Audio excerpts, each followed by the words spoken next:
Yeah, awesome. So thanks again, Michael and Catherine, for joining us. As we said, we just wanted to connect, and this is like now in all these pandemic times, this is like a good format to really connect worldwide. So it's good to meet everyone in who's with FIGU and who's involved.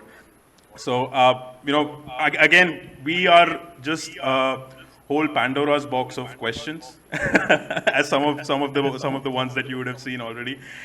So yeah, we just wanted to ask you first off, how you really found out about FIGU, about Billy, a little bit about your background, as such, just to get you what got you really interested into this. Do you want to start? Okay, I'll start because I know your answer is a long one. It gives me a chance to do some other things. So we'll start with the quick one. Well, I've always been a seeker, searching for things through all my life. Started with reading philosophy and Nietzsche and all that stuff when I was young, and traveled and ended up in an ashram in Pune. Yes, you got that right. So I was there for a few months. And then I was off to Australia, and I was part of a community of fellow seekers there, to do with this master, quote unquote. Now, it's so funny now. I'm looking back and just recently joined a group of people that were and are still followers of this now dead master in Pune. You may know who he is anyway. And wow, talk about craziness, but it's all part of the path. And when I came back to Canada, I came to Toronto. Always been interested in UFOs and paranormal as well. And I saw a sign up on a lamppost talking about this. I think it had a UFO and talking about the Billy Meyer case. I'd never heard of Billy Meyer, and so I thought I'd go along. And so I went, and there in a church hall, this odd-looking tall guy with a big beard was putting on this information session, and he was playing the movie. What was it, Michael? Contact, right? Contact, and had a whole bunch of photostated or whatever, not even illegal copies of these really badly translated 3 versions, which it turned out to be Michael who was putting this thing now on. This is back in the early 90s. So then I was interested, but I still wasn't ready. I don't know, I guess the internet wasn't here yet, or I still had things to do. So I sort of came in and out of the group. I bought all the photocopies. I kept a file of Billy Meyer in my filing cabinet for years. And I guess Michael had to go off and have a child. And so about, 14 years later, they were doing this time it was a meeting with Michael Horn, who was coming to the Science Center. And I was thinking, wow, FIGU's really growing. They're doing something at the Science Center. This is amazing. Let's go see this. And Michael Horn did a presentation, which was amazing. And from there on in, I guess it was time for me. So I got involved, and it wasn't long after that Michael and I got together. He was no longer with the person he had the child with. And I had done all these other things I had to do, being a musician and going back to university and teaching and starting to fix houses and sell them and all kinds of stuff. I guess getting my retirement plans in order. And now, the rest is history. I got into this seriously back in 2006 and haven't looked back. I mean, that's when I really got into it, but I'd known about it since what was it, early 90s when I came back from Australia. So that's it in a nutshell. Yeah. Wow, thanks for that. So when was that time in Pune? Pune would have been early 80s. Ah, okay. 79, 80. You guys, some of you weren't even born yet, I'm sure. Oh, no, I wasn't, definitely. No. 79, I Maybe was Shea? finished my studying at that Yes. time. I wasn't there. No, you weren't. So you guys were all still on the other side. Getting your new personalities in order. Yeah. And here you are. Yeah. Awesome. Thanks for sharing that, Catherine. Mm-hmm. Michael? Yeah, well, kind of a similar path as Catherine in a way, because seeking, going through trying to see what would make me a more stable, balanced human being. I was a musician, and I wasn't fully satisfied with my life, but I was researching. And a musician friend of ours was interested in Krishnamurti. And so I started to investigate Krishnamurti, and I thought he was pretty good. You know, of course, you've probably heard of him. And but he never really answered certain questions. I really rang him through the. I listened to everything he did, every video that I could get a hold of, and it was very interesting. It was a whole new way of thinking and questioning and investigating one's own thinking processes, and it was very fascinating. But at some point, there were still questions that could not be answered. He never really got into reincarnation because of the religious implications that were involved, you know, the beliefs associated with it. But you know, and I was still very curious about other things that I just couldn't put my finger on.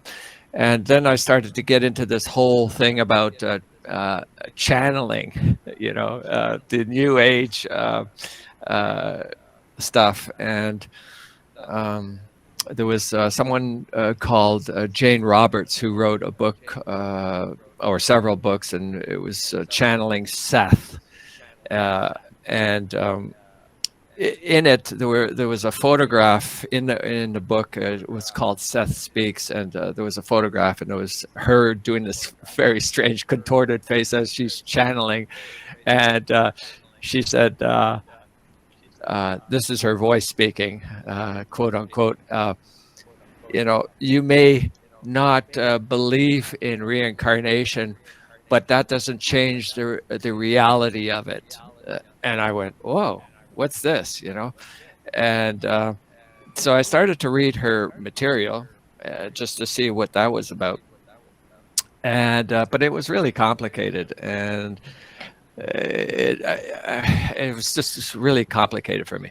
So anyway, at the time, I was also a musician, and I ended up going to Africa and getting some drums, and I went to the west coast of Africa. I lived with some people, drummers, and you know, went to the markets and watched the drum makers making these things, and I really got involved in the culture. And I came back to Toronto and was very excited about drumming for whatever reason, and I ended up doing workshops at this place called the Rainbow Center, which was right in my neighborhood. It was very reasonable. It was a kind of experiment of combining workshops, cafe, bookstore. It was a hangout place. It was very, very reasonable. It was really not for profit. And I ended up doing drumming circles there. And one day I went to pick up a drum, and for whatever reason, Catherine knows this story, so she's going to be busy typing away at something else. Yeah, I'm going to do some other stuff here. Yeah. But anyway, I saw this video that was playing in the room. They had a TV set up in the kind of living room area, and it was around on the thing, and I was going, "What the heck is that?" Right? So I sat down and I watched it, and it was just very fascinating, especially Marcel. You know, it was the contact video, and but I didn't know that.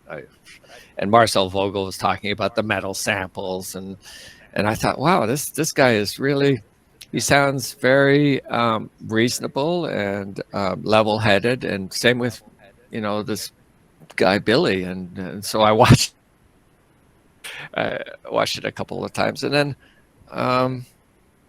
I left the place, and I'm walking down the street, and all of a sudden I just like stopped in my footsteps, and I said, "Oh, what happened to me when I was a kid?" It was just like all of a sudden I just remembered something that had happened 25 years before, which I had no recollection up until that moment.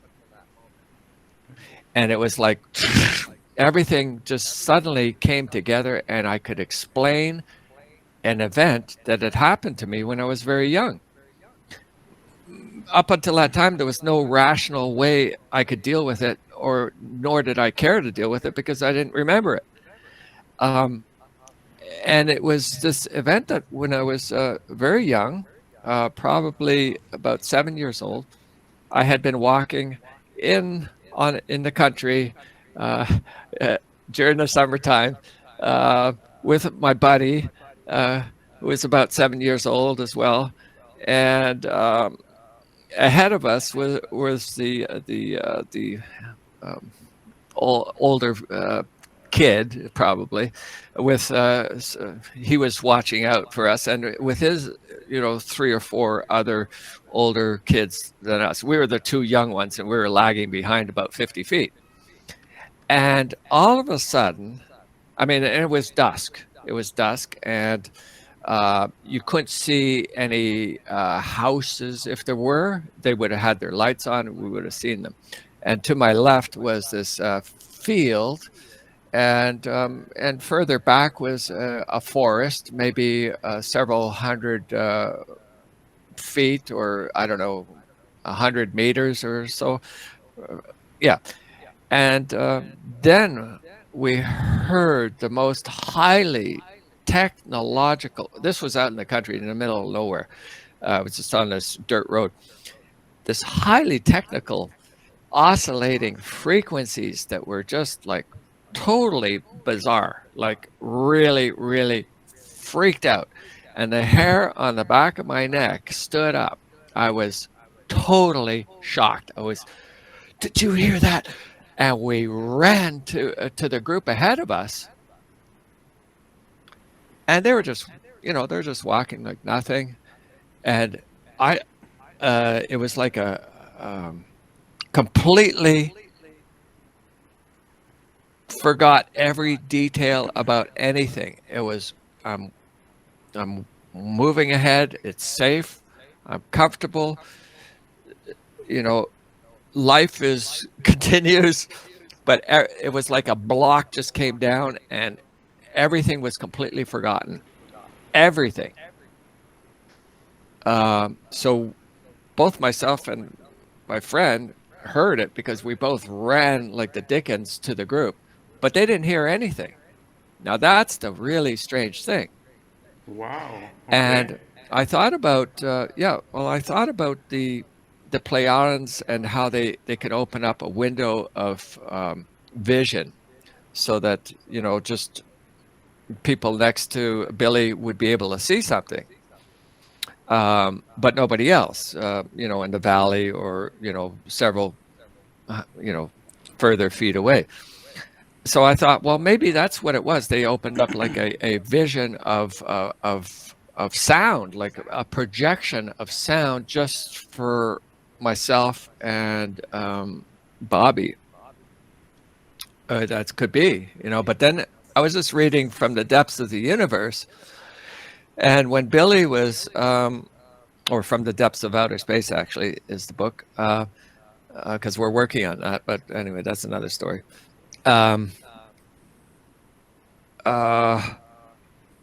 When Billy wanted to do the sound recordings of the ships from Semyazi, the whole area would hear the ships. It was like kilometers, and so they had to go into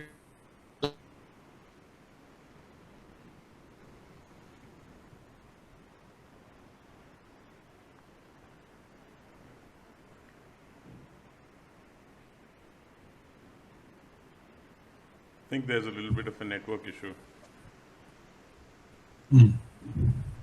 We're back. We're back. Yeah, We're back. Yeah, we're back. Yeah, it's okay.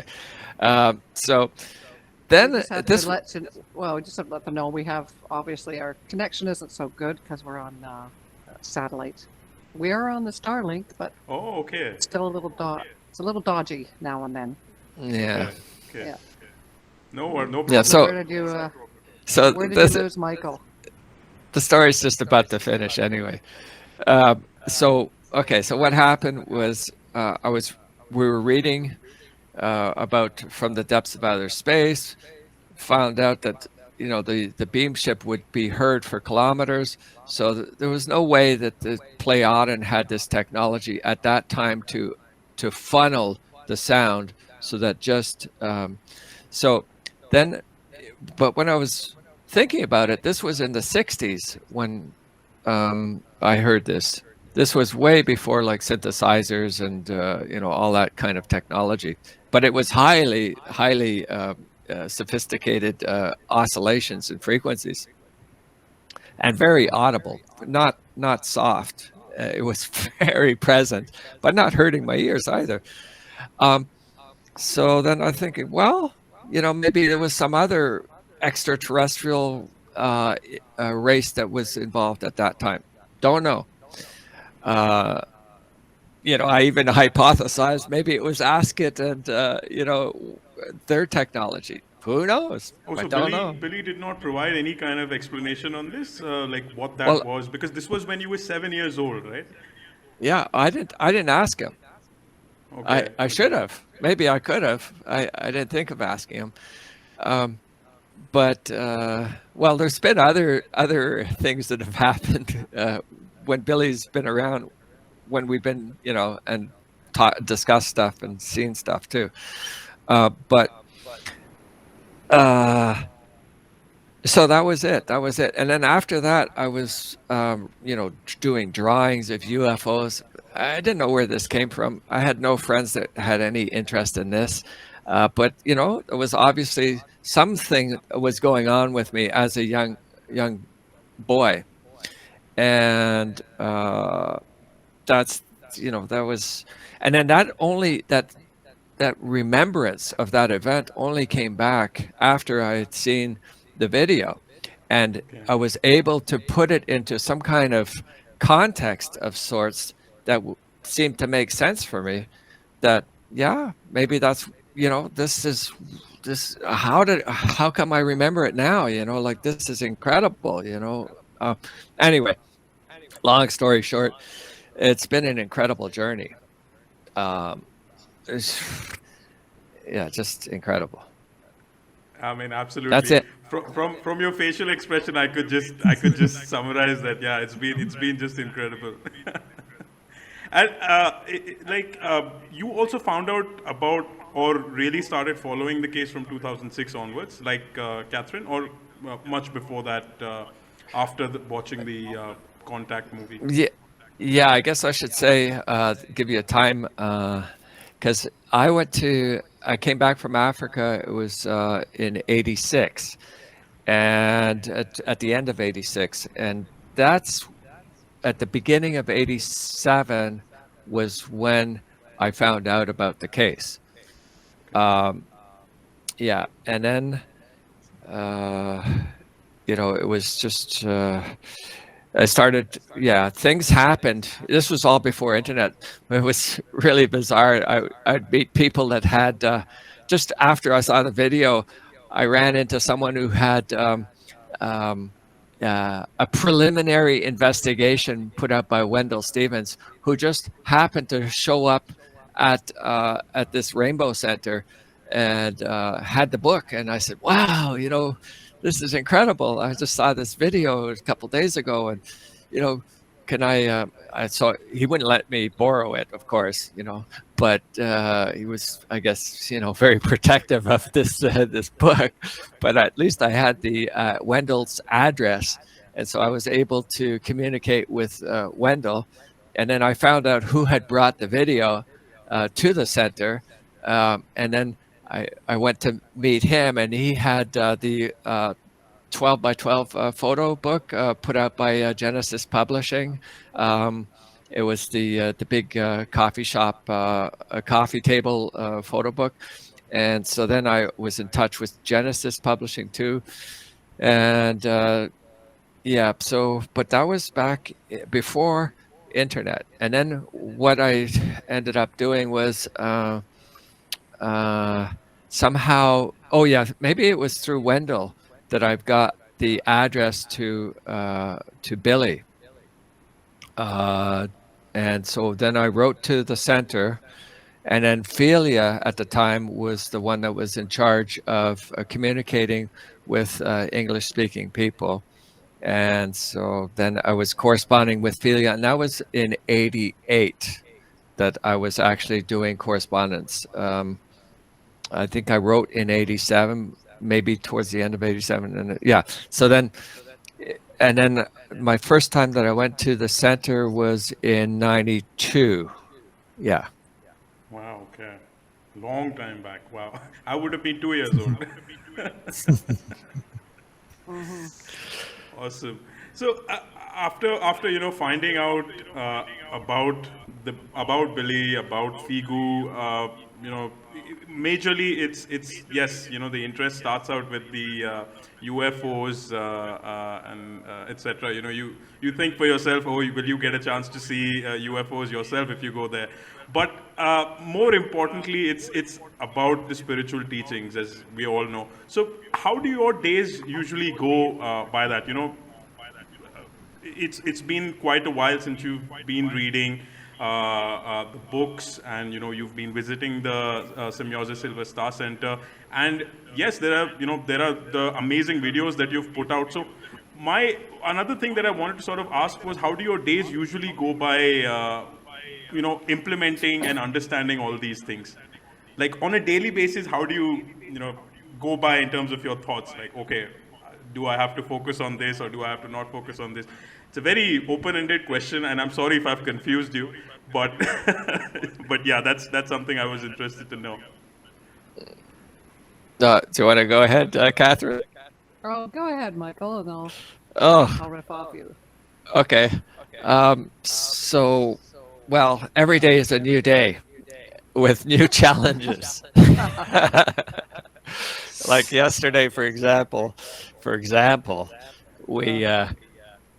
discovered that we have a problem. We have a leak in our plumbing, in our main supply of water to the dome. And so it was like, oh no, it's like, this is, you know, we have a plan of what we're going to do. And all of a sudden it's like there's a wrench in the wheels, you know, there's something out of left field, which, yeah, whatever. You know, something out of left field, which we weren't expecting. We had no idea was going to happen. And now we got to deal with it. And so how do we deal with it? You know, and I get usually pretty stressed out, which is probably not a good thing, but I get better. It's getting better. I don't totally lose my cool, but, you know, I thought it was pretty good yesterday. So I guess normally what we do is we wake up, and part of the routine is we do our meditation. We do a meditation for about 20 minutes. Well, for 20 minutes, except separately. Yeah. But yesterday, We both have our own little FIGU rooms, dedicated areas where we do our. Neither of us go as is you know, suggested. Okay. Yeah. Based on the swinging waves, you know, that area is that area is set for each of you. Okay. Yes. Yeah. Mm. Yeah. Yeah. So we, you know, meditate. Meditation. Yeah.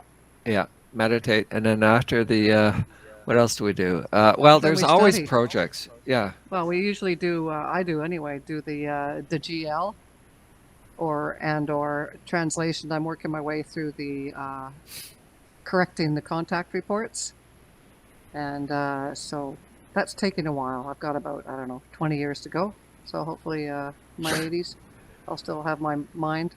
But yeah, or the spiritual teaching course, of course. So what do you that we mean by work on. that, Catherine? Correcting the translation. Is there still, like, are there still errors in terms of translating it from German? Yeah, quite a few. Most of it's all just been done by DeepL, and DeepL does all kinds of things weirdly. Okay. So yeah, I'm making sure That's- British words are in, and all kinds of the FIGU dictionary words are in there, particularly that the he/she is in there, which automatically is not. You know, just the normal things that we address when we're doing our translations as well. So it's really going through it with a fine-tooth comb. Some have been sort of done by other people and sort of not, and so I'm just sort of like the fine-tooth, just going through and just correcting this stuff. So I finished the first two books anyway, and hopefully we'll be able to publish those. We have the go-ahead to publish them, but it's just doing it, because then, you know, it involves a whole group getting behind usually the reviewing of it, checking the English, doing a last minute, you know, there's a whole lot involved to getting the publishing, somebody that's willing to do the formatting. You know, we've got just a few of us in the group that do these kinds of things, so it all takes time. So that's what we're doing. So I'm just going to keep going and fixing up the online translations. At least it'll be more correct for people when they're going through it and they're posting things. You know, a lot of people aren't doing going into so much of the early days stuff, which is interesting, because I'm going, oh, now I'm reading about this today, and oh my gosh, everything just blew up. I think the mission's about to finish, and oh my gosh, look what happened today. And so it's interesting to do that. Yeah. I think it's just a great service that you're doing, Catherine and Michael, because people who know German and, you know, who are affiliated with FIGU and are able to really and, you know, are really well versed in the English language as well, and are able to spend that time to translate it. As you said, right, 20 years to translate all those books. Yeah. There's definitely, it's a long-term project. It's a long-term project for sure. Yeah. So when did you? I do it for about half an hour a day, every morning after meditation. Ah, okay. So when did you start learning German then? Like, when did you realize that, you know, translation is something that you can spend your time on and you want to do? Personally, right away. As soon as I got into this, I have to learn German. Before that, I had spent some time in Brazil, and I just learned Portuguese. And so that was a bit of a problem, because, you know, when you've just learned a language and now you're starting another language and you're searching for a word, Portuguese words pop up. I'm like, oh, that's not what I want. So anyway, it took a while. Now I'm getting more into the German, and Portuguese is waning. I had right away, and taking the Geisteslehre was very important for me. And that's, you know, I didn't realize I was getting in the word. You know, it's about a 30-some year course, right, at the rate it comes out. And it's only in German, and you have to. And I want to understand the stuff, and I don't want to be sitting around waiting for, oh, when are you guys going to translate this? I've just learned German. I'm just going to read it myself. And now it's, you know, it's like giving up smoking. I can walk without crutches, right? You know, so if everybody did this, it just takes perseverance, and it takes the will to do it, and not everybody has that propensity. I know I had the ability. I had a leaning towards picking up languages, without, you know, too much difficulty, but not everybody can do that. So it's, you know, not understandable. It is understandable, and it's not a judgment on other people, but holy smokes, yeah, it was just something I had to do. And I started with, you know, learning up verbs. I had the wallpaper on my walls with all the, you know, the verbs and the nouns, and I realized, oh, they're related, so now we just have the roots. Wow. And anyway, I got rid of the wallpaper now, and the internet came, and that sure made things a lot easier. And Michael had a dictionary that was just brown with fingerprints, because he was into it earlier than I was. And yeah, we didn't have the internet at that time, so it was just tedious. Yeah, it was scanning. Really. Remember scanners? Or you guys probably don't remember scanners. It's like cassettes. Back then. You can look it up or Google it. We had what was it? It was Philip McCaney, which is from, I don't know if anybody knows him, but anyway, he was involved with the case quite a long time ago, and he had told me that he used a global link translator. and he gave me the software for it. And so what we would do is scan the GL and then put it through this global link translation program, and then it would give you, then it would print it Optical out. character recognition, right? Yeah. You had to go through that. Yeah. Yeah. Oh And then my gosh. and then you'd have each sentence, one sentence in English, one sentence in German, one sentence in English and German, and that's how. And so I would go through the English and I would compare it with the, and it was just really slow going, and then it was what happened was the Talmud of Emmanuel came out, the first version that came out through Celestial Teachings, I think was I can't remember the name of the Celestial Teachings was the other book that was put out by the Wildflower. That's right, Wildflower Publishing. And that Talmud Emmanuel, I started to look at that, and they had the German English side by side, and I thought, wow, this is interesting. I could, and I started to compare the two versions, the German with the English, and I was, then I started to see that there were inconsistencies, and then I was going, okay, but anyway, we started very slowly. It's been much more difficult for me than for Catherine to learn German. It's been years and years, but now that we have DeepL, we have Lingui, we have FIGU-Dict and FIGU-Dict and DictCC. Yeah, and just doing it over and over again and just becoming familiar with words, eventually it kind of starts to penetrate. So, yeah. We're not spring chickens, clearly. So it takes a little longer. But, if we can do it, you sure can. Absolutely. Yeah. No, I completely agree with you. This whole thing that I was listening to, it was just really inspirational, because everyone needs to really get into it to understand it, as well as really help out in terms of translations, because there are over how many number of books, over 40 plus books, 50 plus books that need translations. 60 plus. 60 plus books Yeah.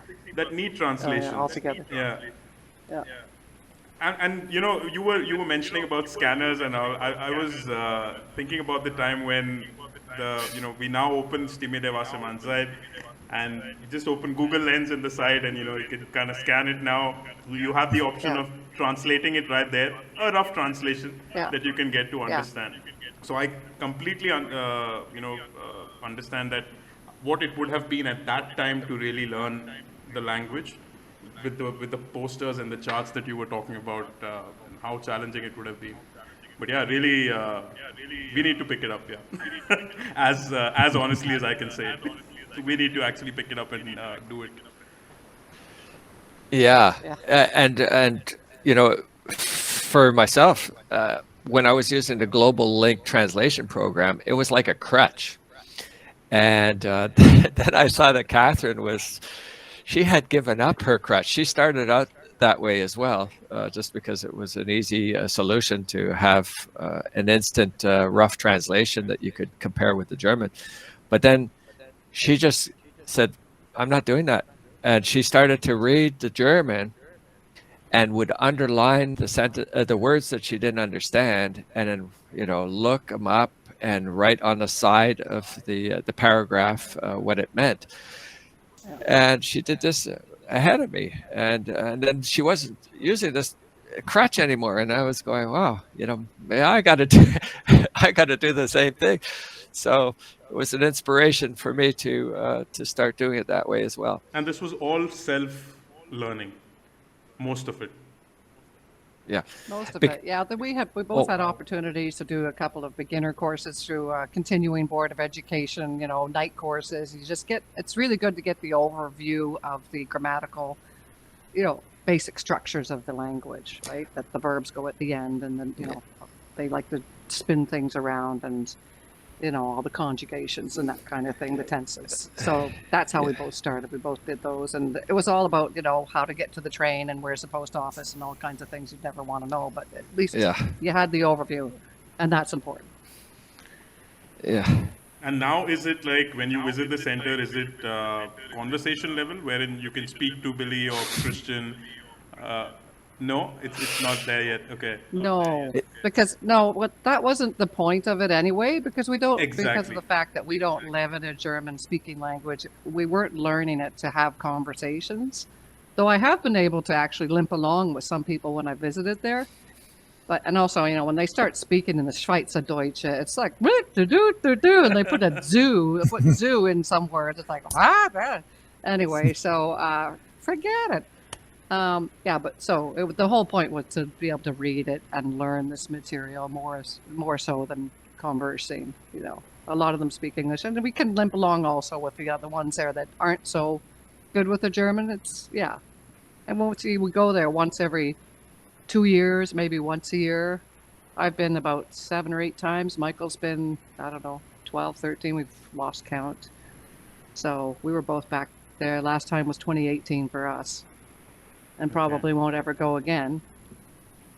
Just because now you have to have the, dare we not say, to be able to travel. So unless, we can get a private Lear jet or, FIGU get a really G6. good boat. Yeah. I don't think we're going there anytime soon. Yeah. I mean, it's. I was sort of thinking about it. sad. It's like we just. Gajinder and I, we recently. Actually, Gajinder became a member before me, but I recently became a passive member in June. So we were talking about it. We were like, when do you think, Gajinder, is we'll be able to actually go to meet Billy or to meet Christian face to face? But yeah, with these situations, it's a little bit challenging. Let's see. I still have hope. Yes. And Darshan, you've been there, we know, at least once. Have you been more than once? Yeah.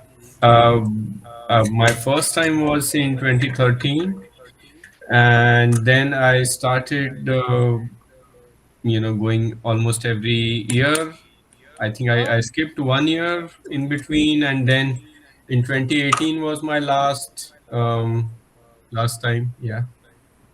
Oh, sorry, we missed you. I guess you didn't come at the time of the passive group meetings. No, never. After that, Oh, always after that, because I had my holidays, meaning in my college, so I get this summer break. Yeah, summer break. yeah, So I see. it's always after the passive group members meet, Yes. which Right. was Now, in you're all which used to passive be in May. members, right? Yes. Yeah, Yes. May, right. That's right, May and the May. Yeah. And you're all 4 are passive members? Yep. Yeah. Yeah. When we were starting out, we were encouraged to really go ahead and start with a student group by Christian, and we thought Yes. we'll take it a little bit slowly, organize ourselves. First we got to learn how to function with each other before we function the group. Yes. So we've actually picked that up quite well. I think we all have our in our minds what we need to do, and it's Yes. it's so good to really function like that as a group. So yeah. Yeah, no kidding. Yeah, That's great. it can be really challenging. So, as you've probably read, with the experiences back in Switzerland, at the beginning, it's everybody has different perspectives and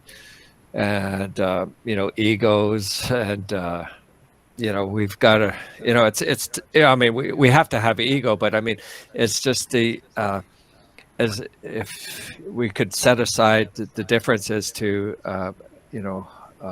find our own ways to do things and cooperate, and not let the high-handedness or the thinking that you're better than another, or it's the difference is kind of working out, putting aside the differences to, even though it's important that we're all different. Obviously, we're all going to be different. We all think differently, but somehow finding that common ground where you can cooperate and not have any expectations on the other persons. That's the other thing too, right? One person might do more than another, and that's okay. We do what we contribute how we can, and everybody has different skills to offer, and different perspectives. So yeah, it's challenging, and it's good. It's a good learning experience for everybody to learn to work together. And Absolutely. And That's important for our evolution. exactly. Sorry, go ahead. Yeah. No, I was saying it binds to one factor where, like in your in our business world, we see there's one person leading the thing and making decisions. But when you have a collective where that only the collective has the authority and nothing else, the other things are just roles that people have to perform. It's a work that needs to be done. It's tasks that need to be performed. Yep. But when decisions are being made, they need to be made on a collective level. It really makes you think before you speak, because your point is going to be valid that way. It's not one person taking the call that way. So I really appreciate that point to really then kind of connect with everyone contributing their best ahead. Definitely. I think, Yeah. Gajendra, you had a question. Yeah. Ahead, yeah. Yeah. I have some questions on FIGU group. How and when the FIGU group was formed in Canada. That's what we want to have some knowledge, because maybe we can use that knowledge and that learning for our own group, because we just formed the group few months back. So we are looking for your experience, maybe, which can help us in further developing the group. Okay.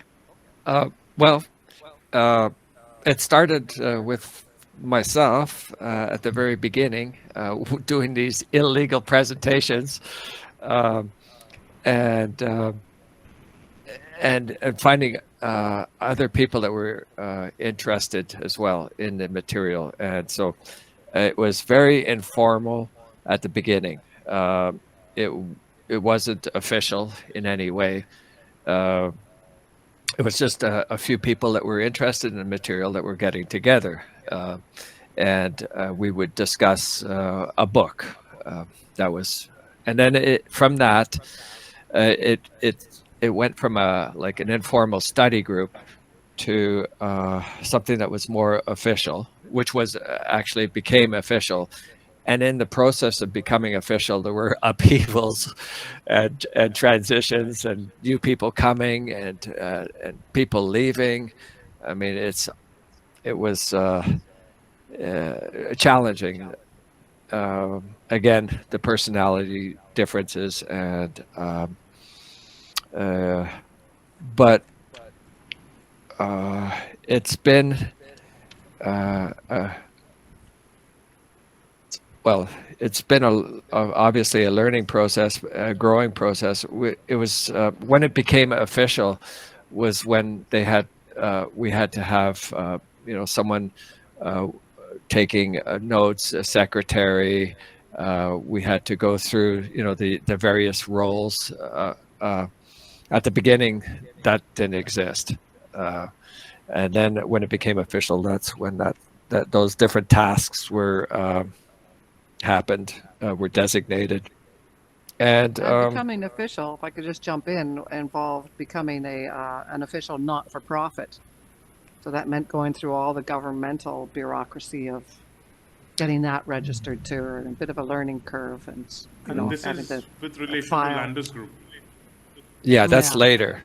Yeah. Yeah. But yeah, that's what it progressed. That was the natural progression from a informal, very informal, to a little bit more formal study group, and then to an official study group, and then from the official study group, then it became an official not-for-profit. As the group got larger and there were more passive members, and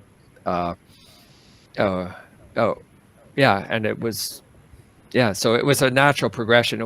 It started very small, just a few people, just 2 or 3 of us that were interested, and we would meet on a regular basis, and then it became bigger and bigger, and it went through many changes, and but there's always been that perseverance to this thing. Is even if there's nobody else that's interested, I'm interested, and I want to continue with this because I see the truth in it, and no matter how much I know about it, there's so much more to know. And it seems like it's like what Catherine said at the beginning. You had no idea what you're getting into at the beginning. It's like you start and it's just like, oh, this is interesting. But then there's no end to it. There's always more information and more and deeper understandings, and of course, the practical application of the stuff too. How does it apply? How does it pertain to my thinking, my reality, my personality? How can I change myself? And nobody's telling you anything, what to do and what you should do and how you should or shouldn't be. This is all self work, self-responsibility work. Absolutely. What are the major challenges you faced, while forming all these informal and formal groups, and how did you overcome those challenges? Probably we are going to face the similar kind of challenges. Well, hopefully you won't. You won't. But you never know. I mean, people are different. Each person is different, and there can be misunderstandings. So, it's probably a good idea to have a time in your meetings where, if you have any problems that are coming up, like to speak about them openly with each other, set aside a little time to say, well, I have a, that might be a good idea. If there were, before things fester and get really, crazy between people, you just speak out, a neutral time where you set aside a little time to figure out your problems, if there are problems. And, it could be little misunderstandings or different perspectives that you just, you get to understand another person, how they see things. And, so that's, at the beginning, it was, just probably myself.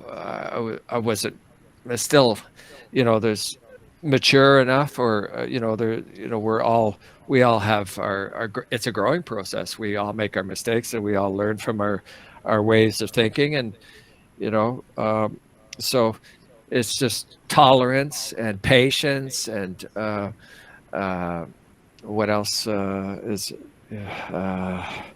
understanding too. We all make mistakes. We all come from different backgrounds. We have different problems to cope with, different personality things that we need to improve on, work on, so that we can just have a better understanding of not only ourselves but others around us. And so it's an ever-ending never-ending process. We all have different perspectives. Yeah, so aside from that, the interpersonal, which is probably the biggest part of it all, but it's just also deciding on the tasks that we want to undertake as a group and agree upon. And, for us, mainly, we came to the agreement that it was getting books translated and published. That's the most priority thing. We got to get those out. And that's where most of our focus, most of our energy went. Well, for a few of us, some other people, parts of the group, might have had other, areas of interest, and, wanting to maybe work on building a physical center or something like that. So, some more energies went in that direction, and not everybody is inclined to doing the translating or learning the German. So, have quite the handle on the English grammar. So, everything we all find our little ways, and some people have more time to put into it than others. There's some of us that are running, full-time 24/7 businesses. So, there's all that too. And again, it comes down to not having expectations of others and just staying strong, staying on the course of what you can do, but not expect that others are going to be able to work to the same extent or have the same skills or talents. skills. Yeah. And Yeah. So that's yeah. that's right. And so that's a key factor. Not expect that everybody put out the same, and that each person is a decides for themselves what they want to do, not someone telling them what they should be doing or what they could be doing. That each person has to feel comfortable from their own motivation, their own desire to, I really am interested in that. I'd like to do that.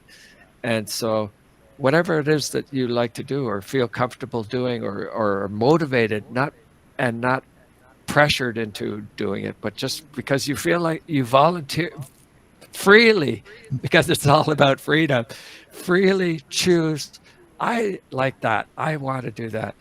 And so that's key, that it's not a hierarchical system, like as you were saying in the business community, where there's someone telling you what you should do and what you can't do and how you're supposed to do it. So yeah, and that's also the this thing in business too, that we're all team players and everybody has to pull their weight. Yeah. Forget that. It's just said. Yeah, we are team players, but we're all working from our own individual impetus, basically. Yeah. The struggle is real, but then so is evolution. Yes, that's right. Another question is, Canada is a big country, and Yes. it's India also is a big country. Yes. So, do you have members from only on one area, or do you have members spread over all the countries in different locations? Well, originally we were set up to be a community that was based out of Toronto, out of the Greater Toronto Area, aka the GTA, and so that we could meet in person. And it was not encouraged by FIGU Switzerland that we meet over the internet. It was, if you can meet in person, that's much preferred. They made the one exception for Australia because they were all spread out across, that country.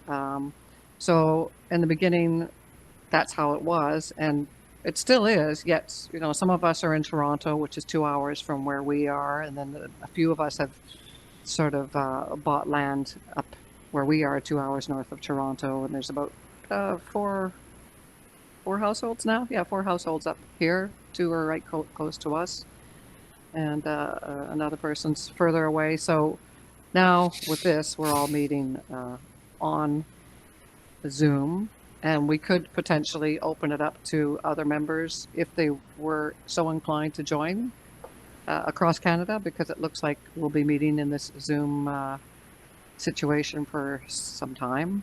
Who knows how long, but yeah, so it was one thing that's what was preferred by Switzerland, but now the reality we're facing has it opened it up to another possibility. And as of yet, we don't have anyone from afar, but it could happen. There's not that terribly many passive members in Canada, maybe 18 all across 18 Canada. passive members. Roughly. I'm just off the top of my head. I don't have my list in front of me, but there's not And a lot of us. And how many of those passive members are actually active is another story too. Exactly. Okay. Yeah. Yeah. Yeah, everybody's busy. Everybody has their own time to spend, and Yeah. yeah. So, do you have It's a some lot- group it's a- activities like meditation and all these kind of things, which normally, as per the guidelines, we need to do some meditations when we have some group activities. So, how you were doing all these, meditations and group studies? We weren't doing any group studying together, and we would meet for the the peace meditation at the time. The people that were up here, but the people in the city, they all had their businesses running, so I don't think they were doing the peace meditation on the weekends. On those weekends, as far as I know. But Well- now they have adjusted the time, so that can be done, separately at different times. I'm not sure what was happening there, but yeah. Well- So we don't study together. Well, so Yeah. one of the things that we were doing, have been Yeah. doing for many years, is holding, excuse me, once a month public meetings. And of course, when the pandemic hit, that changed things. But up until that time, we would meet once a month at a library or a community center, and we would advertise it. That wasn't our whole group. That was just a couple of us doing that. Yeah, we decided that that was something that we would like to do, and just to keep it open to general public. We also were involved in doing shows at the time, health shows and various other information sessions of sorts. And in these public meetings, we would spend some time answering people's questions, but also studying some of the material. We would read a few sentences from Goblet of the Truth, for example, or other books, and discuss the material, see if it made sense or not, and just very neutrally look at it. And so it was an opportunity for people to just to see if this is something that's as valid or valuable for them personally. So and now we have progressed from the meeting in person at the public meetings to the Zoom meetings once a month for people in Canada. So it's surprising how many people actually are, live in Canada that are interested but are not passive members. They're just interested in what's going on with FIGU, and so that's it. So that's another. And we do, in our public meetings, we do presentations of different sorts. So there is some spiritual teaching going on there. That's I guess that's the other. With our group, it's not as much the spirit. It's like I think there's a tendency to that we study on our own the spiritual, because it's also a very personal thing. What we're interested in, what books we're reading, or but that could be revisited too in the future if we try to. We have talked about setting time aside for that, but the public meetings too. There is a certain amount of spiritual teaching going on, discussion and examining and thinking about the material. So anybody in Canada is welcome to be part of that. So that's how we do it. And has that gone up other group after members. COVID, like the number of participations and number of people joining in? Is it open? No, I'm saying has it gone? Has it increased post the pandemic time? Because people would be more interested to hear maybe what Billy has to say.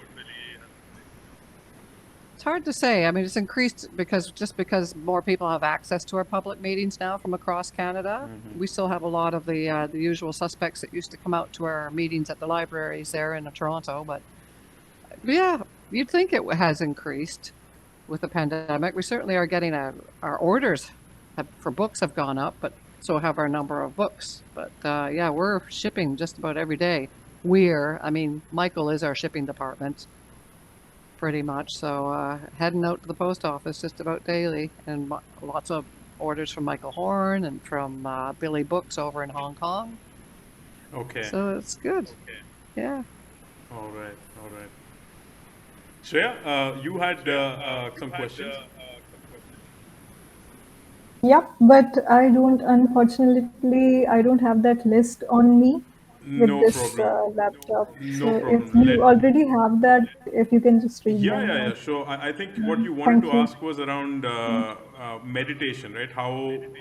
So I think the question was, and what we discussed about, right? How do you meditate personally? Like, is there, when you started out yourself, you started out with the concentration exercises, and then picked up a particular meditation that you wanted to do, like rose meditation or the Om meditation, and how does that really, affect you in terms of, functional aspects of the group, or just personally in terms of your activities?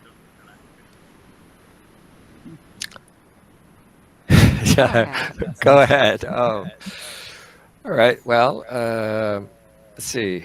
There's so many different types of meditation, and it seems like each time I start doing the meditation, I don't know if I'm going backwards or forwards. It's just it's quite a challenge, but probably in the long term, it's having a positive effect on the way I look at life. There are so many different objects of meditation, or so many different techniques. I go through different phases too. Sometimes doing there was a phase where I was just doing the Om meditation. Now I'm going through a different phase with self-suggestions as well for character improvement.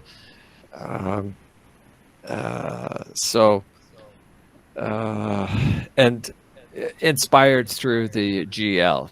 Okay, so if anybody decides to do the GL, I highly recommend it, because there's a lot of information there that you just won't find in any of the other the books that Billy's written. So there's a lot of information in the Geisteslehre, so the spiritual teaching, or the creation energy teaching. So there are different types of meditation, and each person has to find what meditation works for them. And the breathing meditation is one that I've just recently started going back to. The simple, not so simple breathing meditation. I mean, itself is a very easy, simple idea to comprehend, that you just pay attention to the breathing and the air coming in and going out. That's why I really like Jimmy's video that he's recently put up, Yes. because it's you're thinking, and then all of a sudden a distraction pops in, like the cake or the shopping cart or whatever. He must have been hungry when he was doing the video, because there's all these food things that keep popping in. But it was just that's what happens. I mean, reality is that when you're doing your meditation, there are distractions that just come back, and so we need to have patience when you see the distraction, and okay, let's get back to to what our goal is, which is the breathing. And so that is a challenge. It's every day it's a new challenge, you know, and depending on how rested you are, will make it easier to focus on the breathing or not. And then we have our little timer. We've got an app. It's what is it? Quiet Mind, I think it's called, and it's a little bell that goes off. You can set it to go off whenever you want, and so we go off every 2 minutes, just to bing, just a reminder. Okay, you know, you're here meditating, and you know, so that's a useful tool. And for a while, we were also have the C#, the creational. You have the creational C# drone. Yeah, that was tuned at. It was it was tuned at the. Down to. Yeah, what was the calibration? I can't remember. It's in one of the special bulletins. I can't even remember which special bulletin. The effect of frequencies, sound. That there's some for that's good for meditative as a background. So I tried that for a while, like a drone. Of course, there's the red light. You can have a red light that's you know, in your little meditation space. You know, you can have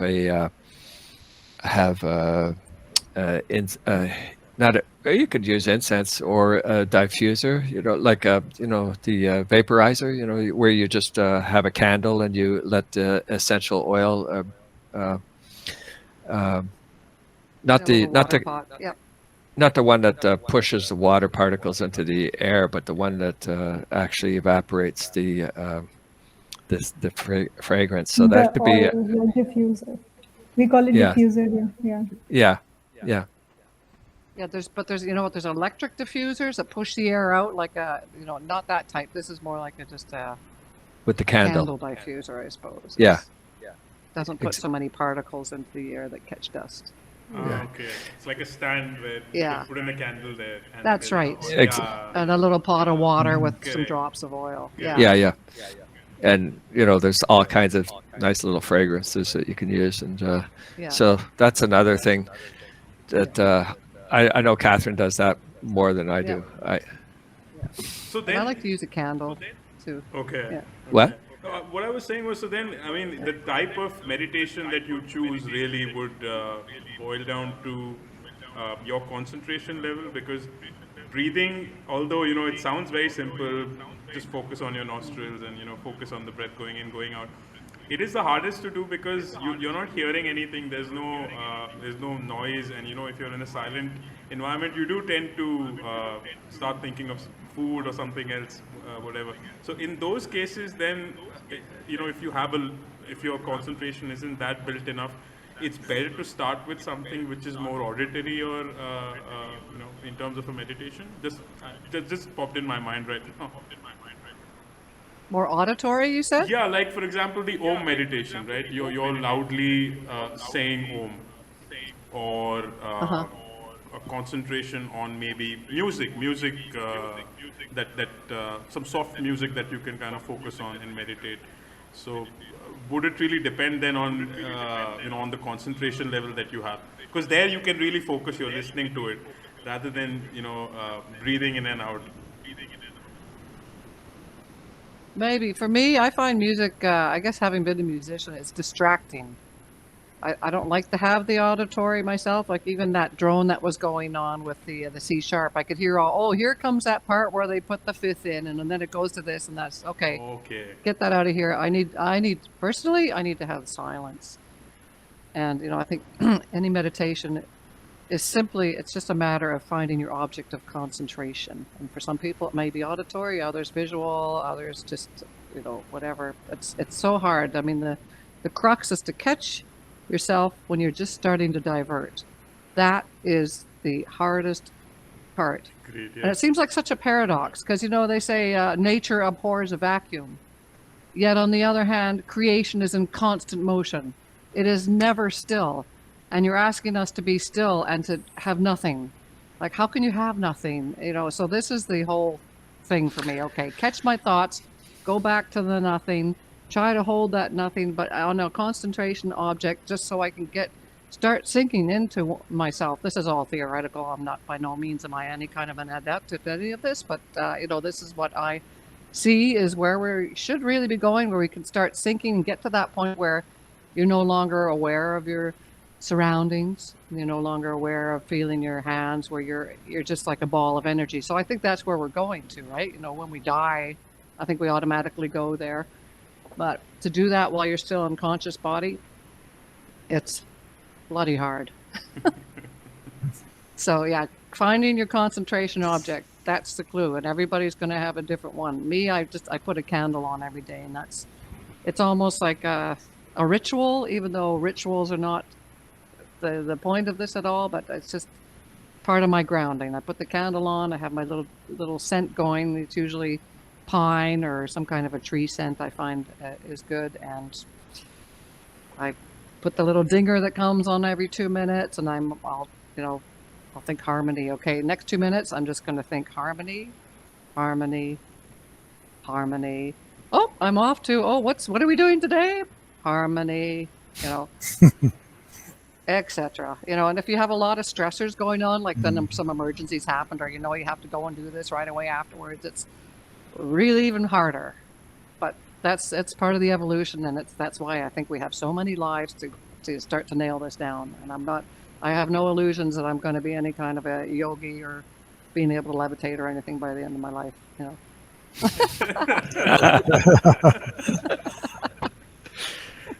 yeah. I mean, it's like it's there. It was mentioned in the contract report, right? Billy was, or not in a contract report. I think in one of the videos that you put out, where they were on a tractor, and they were singing along, and through his consciousness powers, he was just steering the tractor. Yes.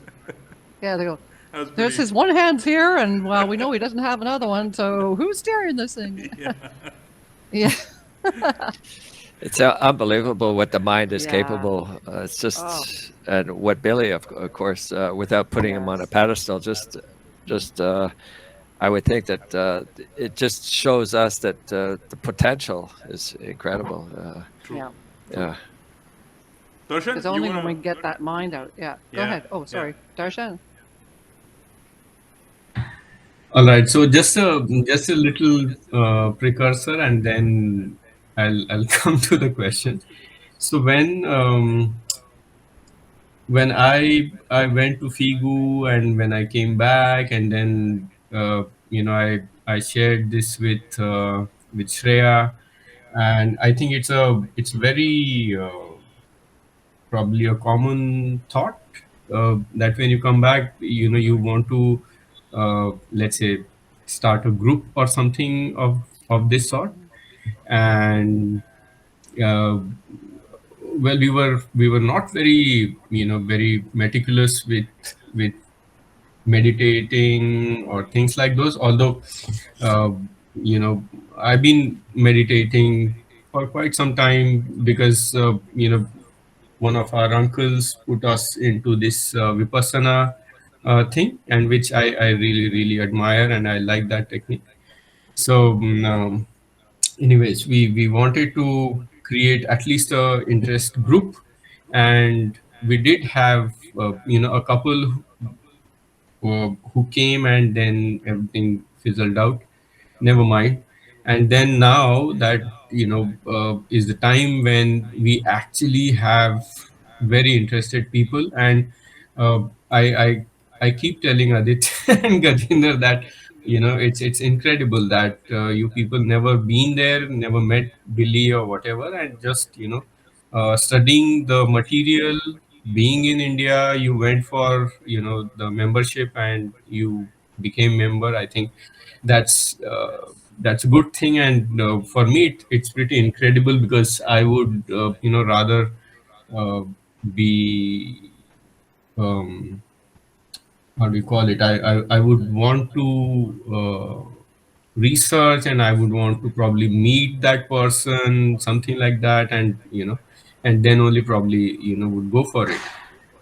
So first time my college sent me to Germany, and I I made a point that I go to Switzerland, and this is my first ever time uh, going out of India. I was a little jittery, like how will I manage the train and this and that, but well, everything happened.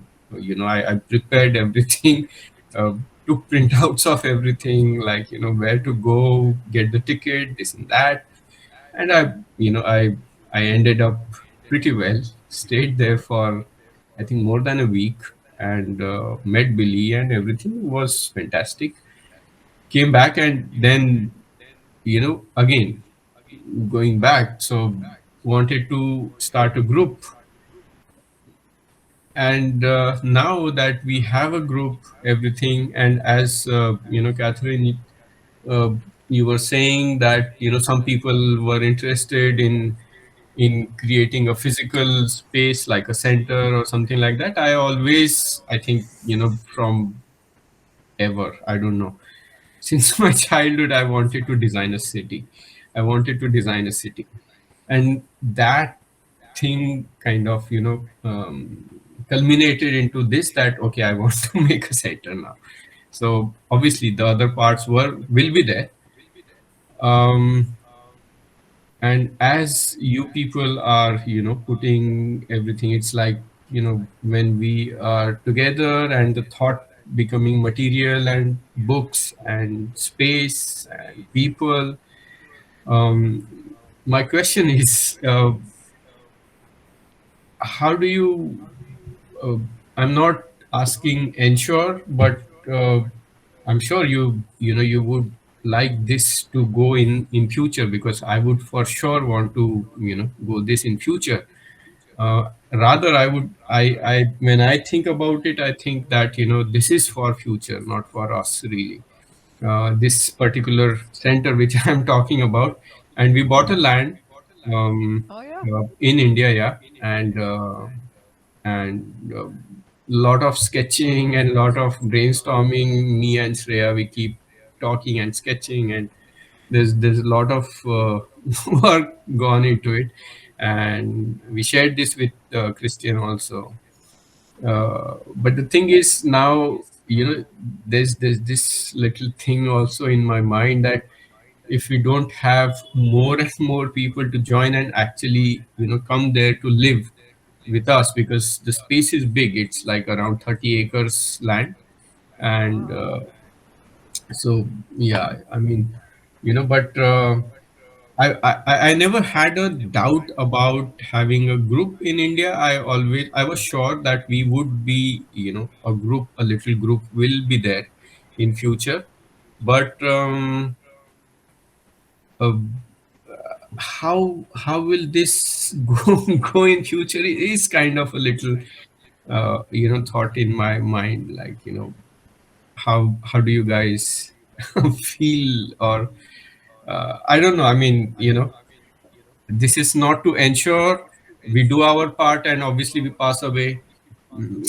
But yeah, I mean, if when we come up with things, we do want that somebody should be using this, or taking this further. I don't know.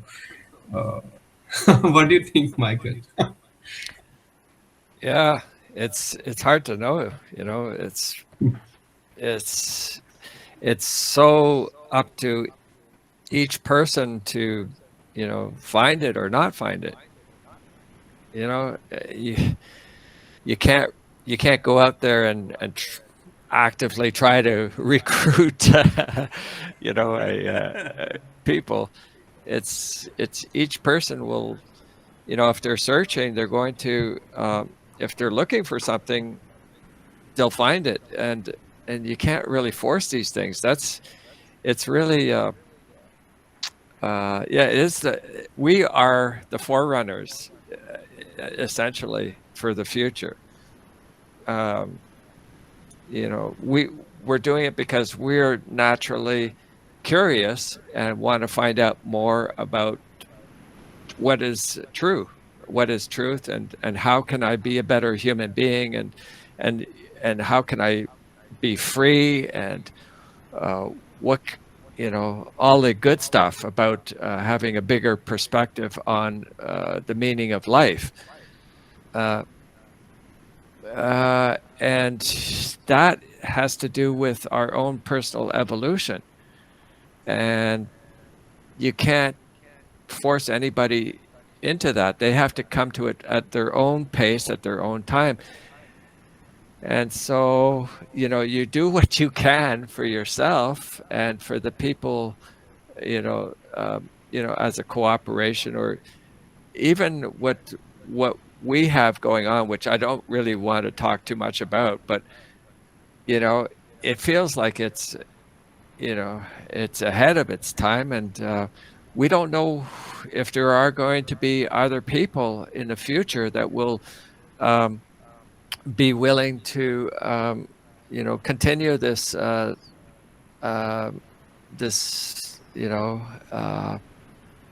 but we can hope that it will all work out. I mean, I think it will.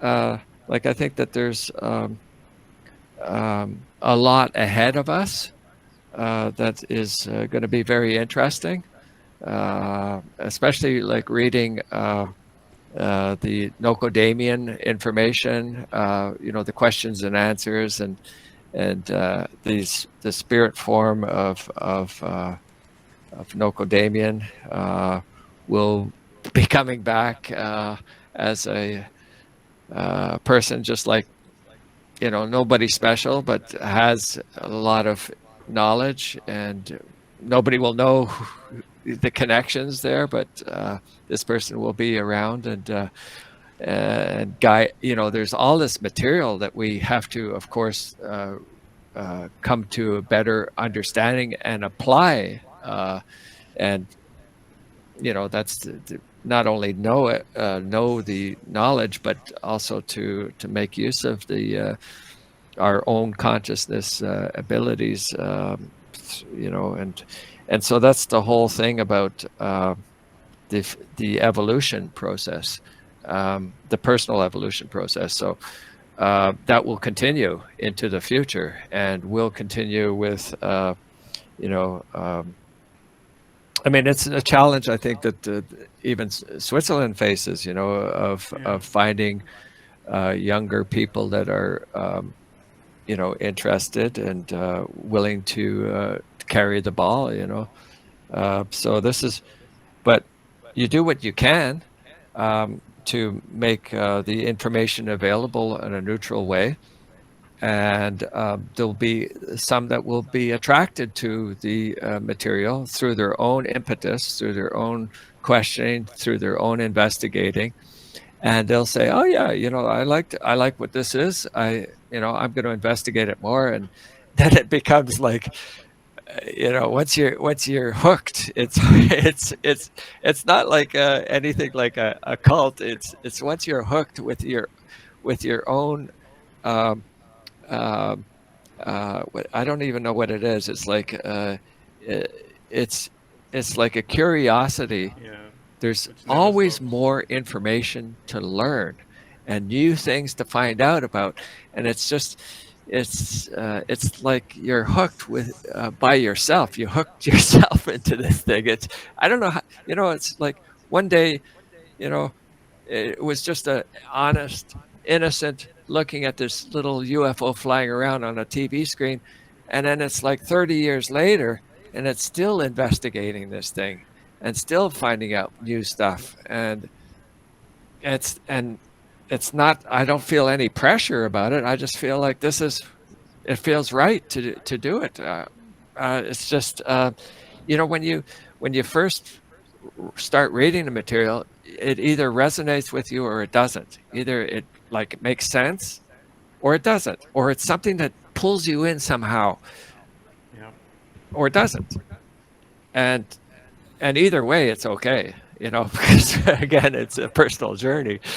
Some material might feel more interesting to you than others, but if you, what I wanted to say is that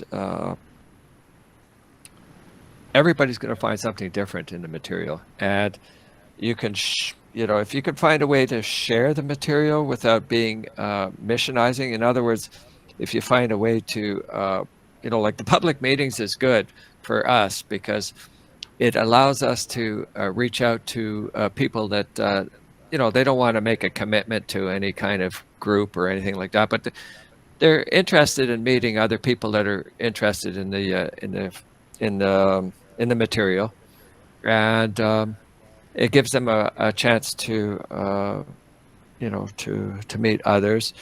It just keeps it alive in a way. And there are many people that are interested in FIGU. I'm sure in India there are probably, thousands of people that are heard of Billy, maybe even more, that their own, check out the stuff on the internet, are doing their own little personal studying, but they're not ready yet at this point in time to meet up with other people and be part of any kind of group or anything like that. They just want to do it on their own, and that's okay. I mean, I think I remember Atlantis was saying when he came here on one of his visits way back when, and he said that. And maybe it's in one of the contact notes. There's so many contact notes. I can't keep track of what's any of that stuff anymore. But there were like several million people on this planet that at a given point in time were already aware of the Meyer case, had heard about it through other people that were, in some way or another involved and interested in the material. There are scientists that are reading the contact notes. There are, all types of people that are aware of the Meyer case. So it has a life of its own somehow. We do what we can. We have dreams of maybe what we'd like to see it come to with centers all around the world, and but we are the forerunners. We're before, and so it's hard to know how it's going to move forward. I think who's going to take over. If you, let's say, get you have a property and you build something that you're going to, come together on. I don't know. It's hard to know who's going to be interested in that and who's going to take it over when you die. I mean, when we die, it's the same issue we have as well. Like, don't know. Yeah, I mean, we're on, we have 40 acres or so, and we're slowly building up our place. I think part of the teaching is you become aware that living close to nature is important. And that has gotten away from a lot of folks who, majority, how much of the population now lives in urban centers, crammed in little houses and apartments. So I think as people start realizing and getting into it that, I think I do want to be in the country, and that might eventually propel people to also gravitate more towards, I don't know, not necessarily living together, but living close to each other. I mean, it's huge. When you take on the thought of building a center, the work is unbelievable.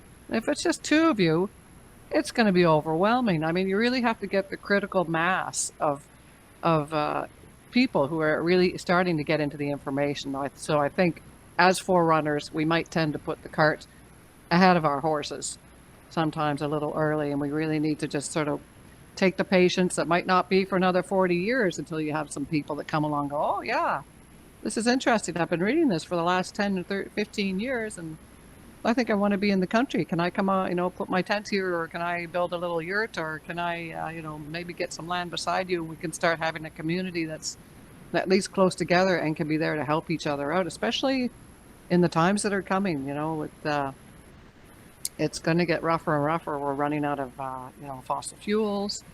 We're going to all need to learn to be more self-sustainable. We may have to go back to old techniques of living that we've lost. So, learn how to can and preserve your vegetables, distill water, whatever you have to do. All these sort of survival skills, I think, are going to be something that we're going to really have to take into consideration and put into practical use, because the fossil fuels they're not getting more, and we're getting more. They're going down. We haven't come up with a new energy source that's going to be free and, have unlimited energy for everybody. I mean, we know we're eventually going to get there, because in 500 years, we're supposed to be having space stations up on the moon and stuff. So it's going to come, whether it comes in our own lifetimes. We're here for the hard times. And so, to be hoping to have centers and everything when there's still so few and far between of us that are even into this enough to get to the point where, A, I'm ready to be in a group, and B, I'm even more ready to go and live with a bunch of people. That's another huge thing. I mean, it's just hard enough sometimes to be in a group and to get beyond our interpersonal things. Never mind start thinking about living together and working together, and the hard physical labor that's involved in actually physically building. Okay, we're going to have this. We're going to put maybe have a pyramid room here. Oh yeah, okay. Where are we getting the copper? How are we paying for this? Who's going to do this? Who's doing the food? Who's it's huge. So like 2 or 3 people, they're going to start feeling really resentful if they anyway, so you know how it goes. Human nature, blah, blah, blah. Yeah, so let's try to keep the cart a bit closer to us, is the text of the program here. Yeah. Yes. No, I really like the point in terms of the forerunners, because I'd like to defer to you both there, Catherine and Michael, because in terms of personally me, inspiring me also to get into this is through you making it easier for us to really understand it.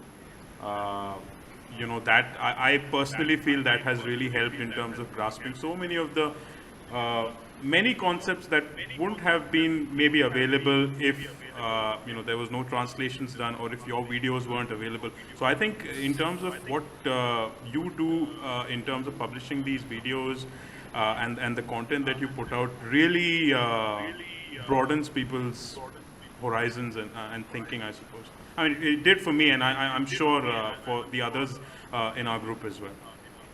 Definitely. Yeah, yes, absolutely. Yeah, I agree as well. Yeah, for us. If you have to read something, it is, FIGU Canada, where else,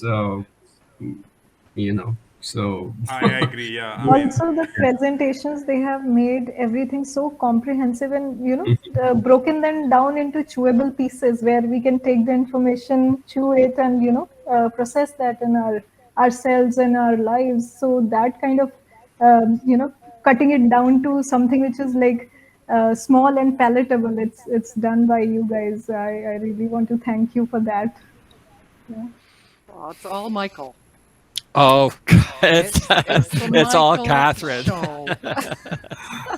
No, really, Michael's really a power horse. And he's It's he's Jimmy. an inspiration Jimmy for has me. worked. It's like a competition, and Jimmy, of course, too. Yeah. Jimmy's worked very hard, with, Yeah. yeah, anyway, we don't, he doesn't want to be mentioned about that. So, but the thing is, it's, we all do what we do, and whatever we're interested in, we pursue.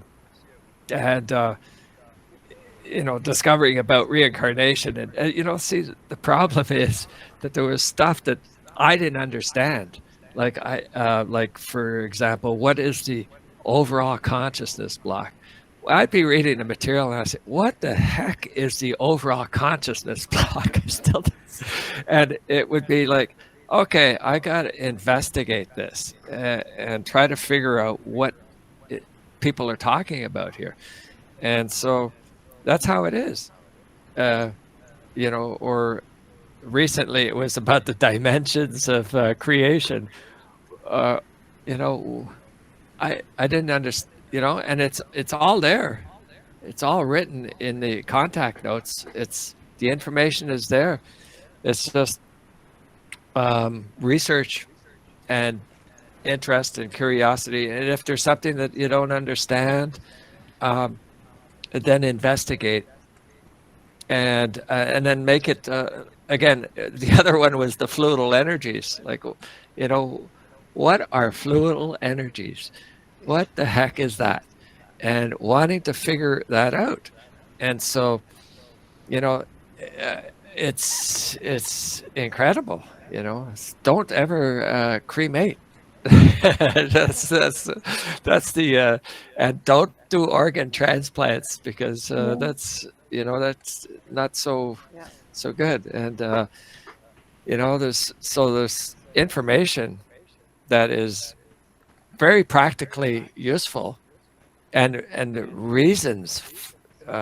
It's not just information saying this is how you should do things, but why and how it works. And so that's the, you know, it's interesting that way. And of course the advice too is interesting. You know, like the Patali advice coming from in the Decalogue, and that kind of stuff too. I mean, we have to thank Billy for all this this incredible information and access to all of this information. And you know, he writes it in a very, you know, clear way.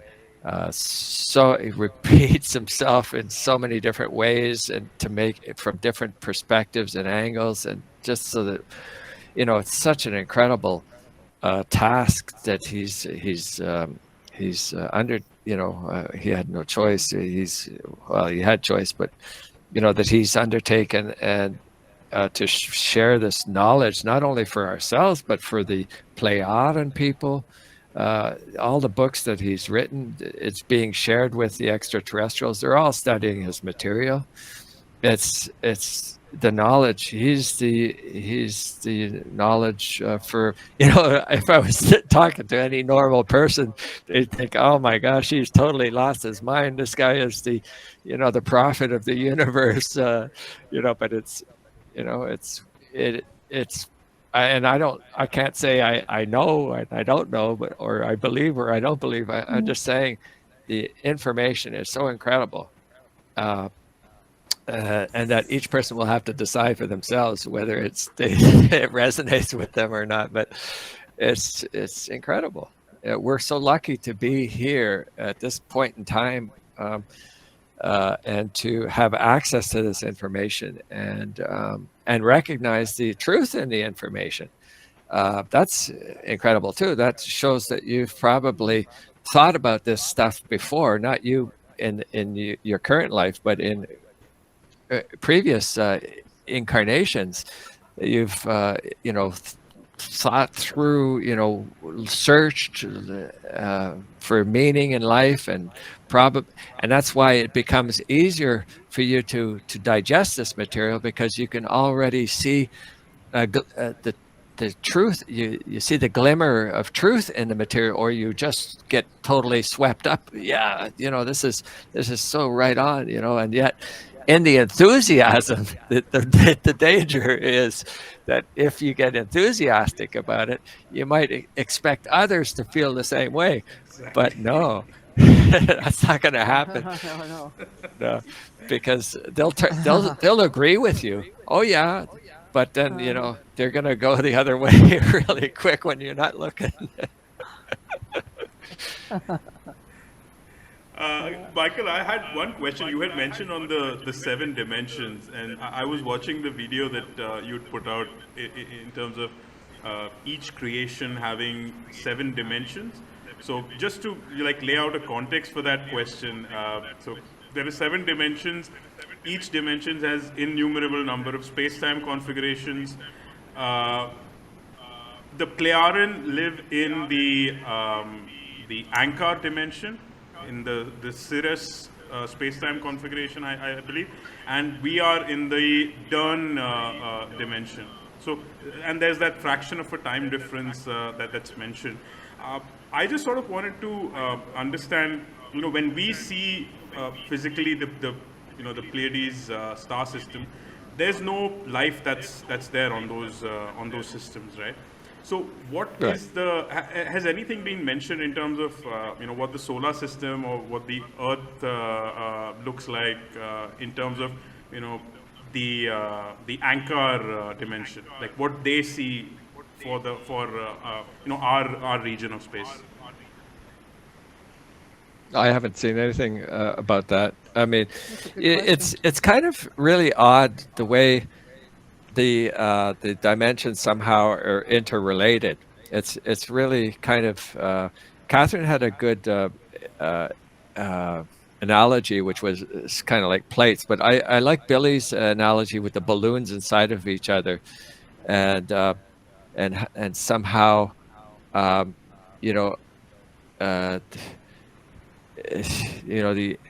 the location is somehow that's the part that's really kind of odd is they're the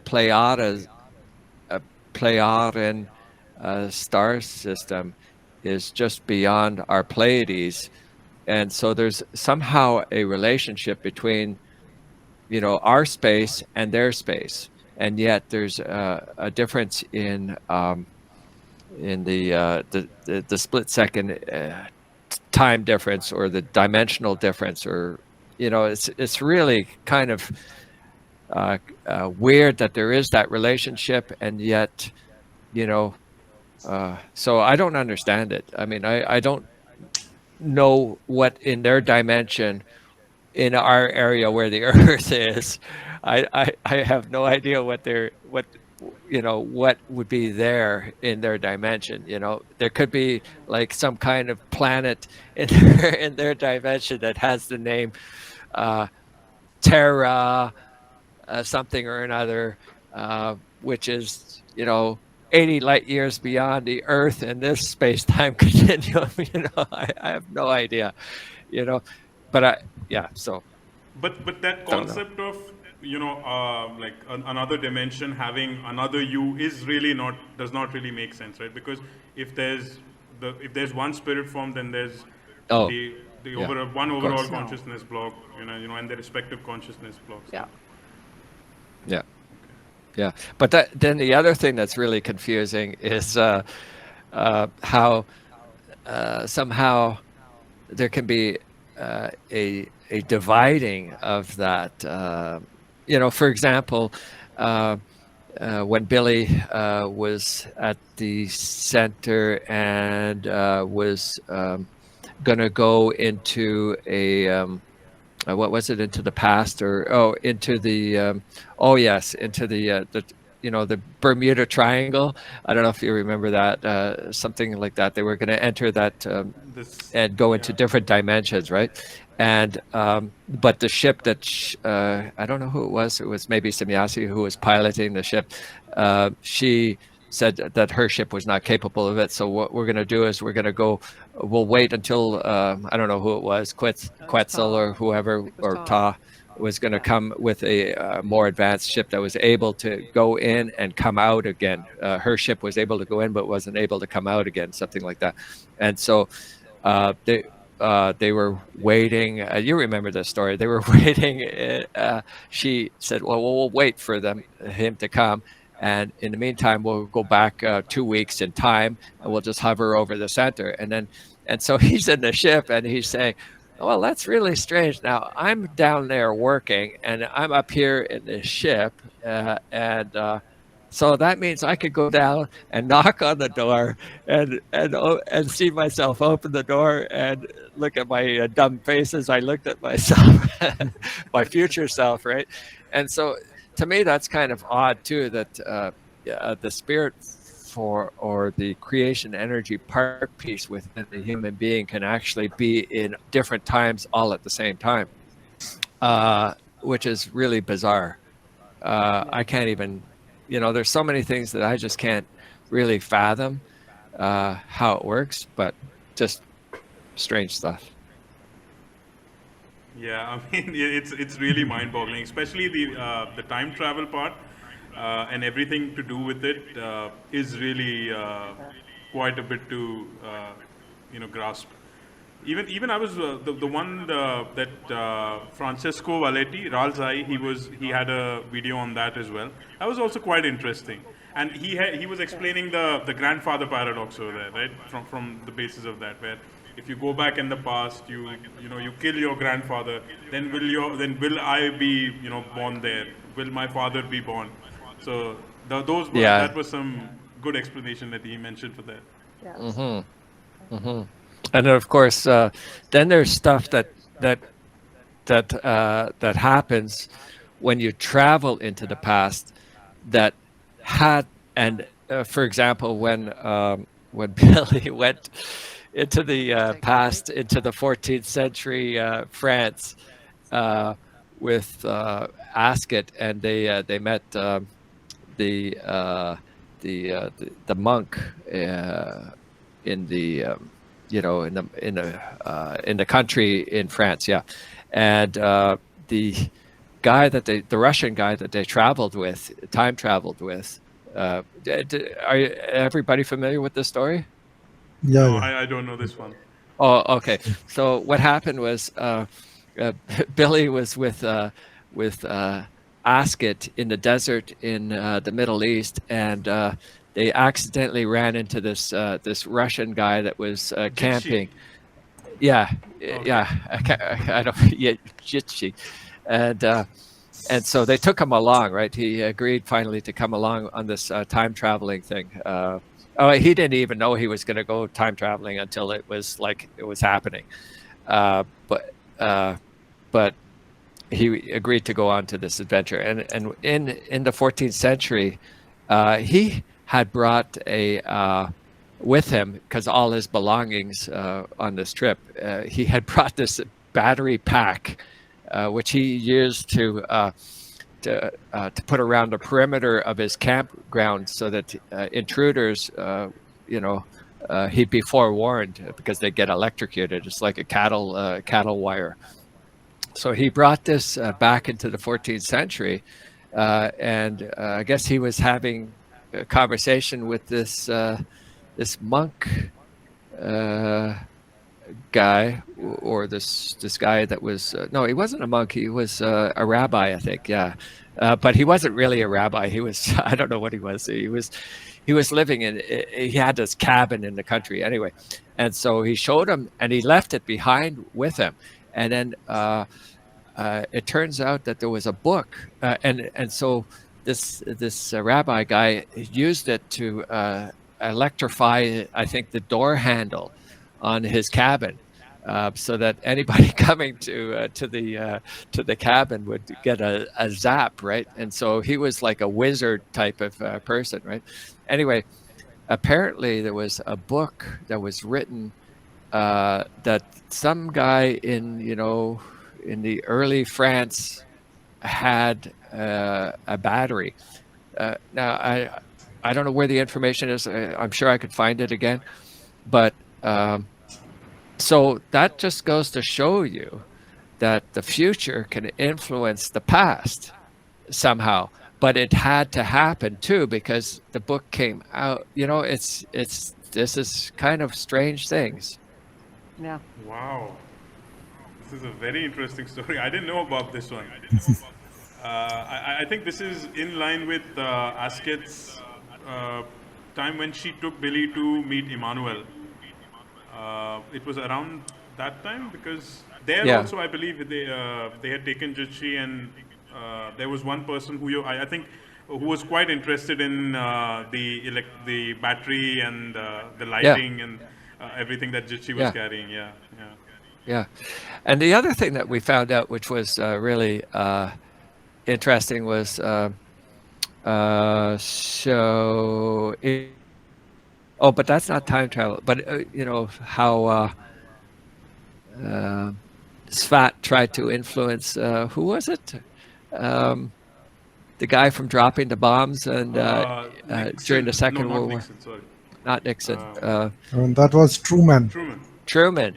Yeah, Truman. Oh yes. Yeah.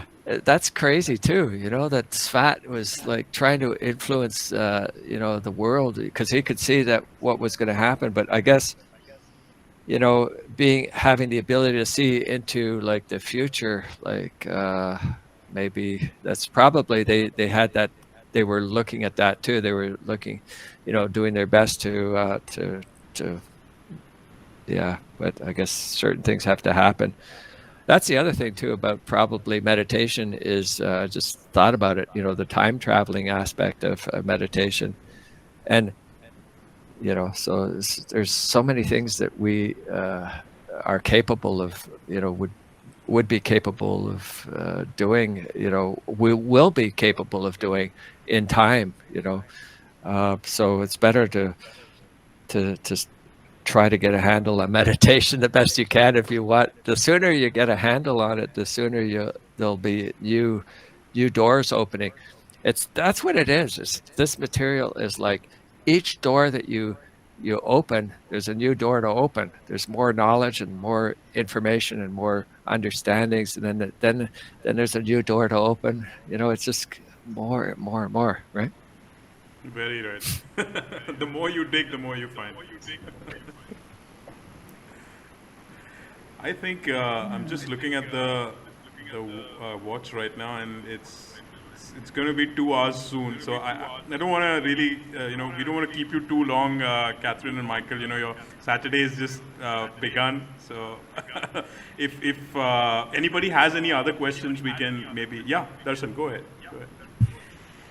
Okay, so going back to the same thing, from your experience, yes, we know that we will be growing vegetables. We would have a volunteer house, hostel kind of a thing where people will come and go and probably help us with things, this and that. And we are building a library, and so it's like a circular, and in the center there is a meditation hall.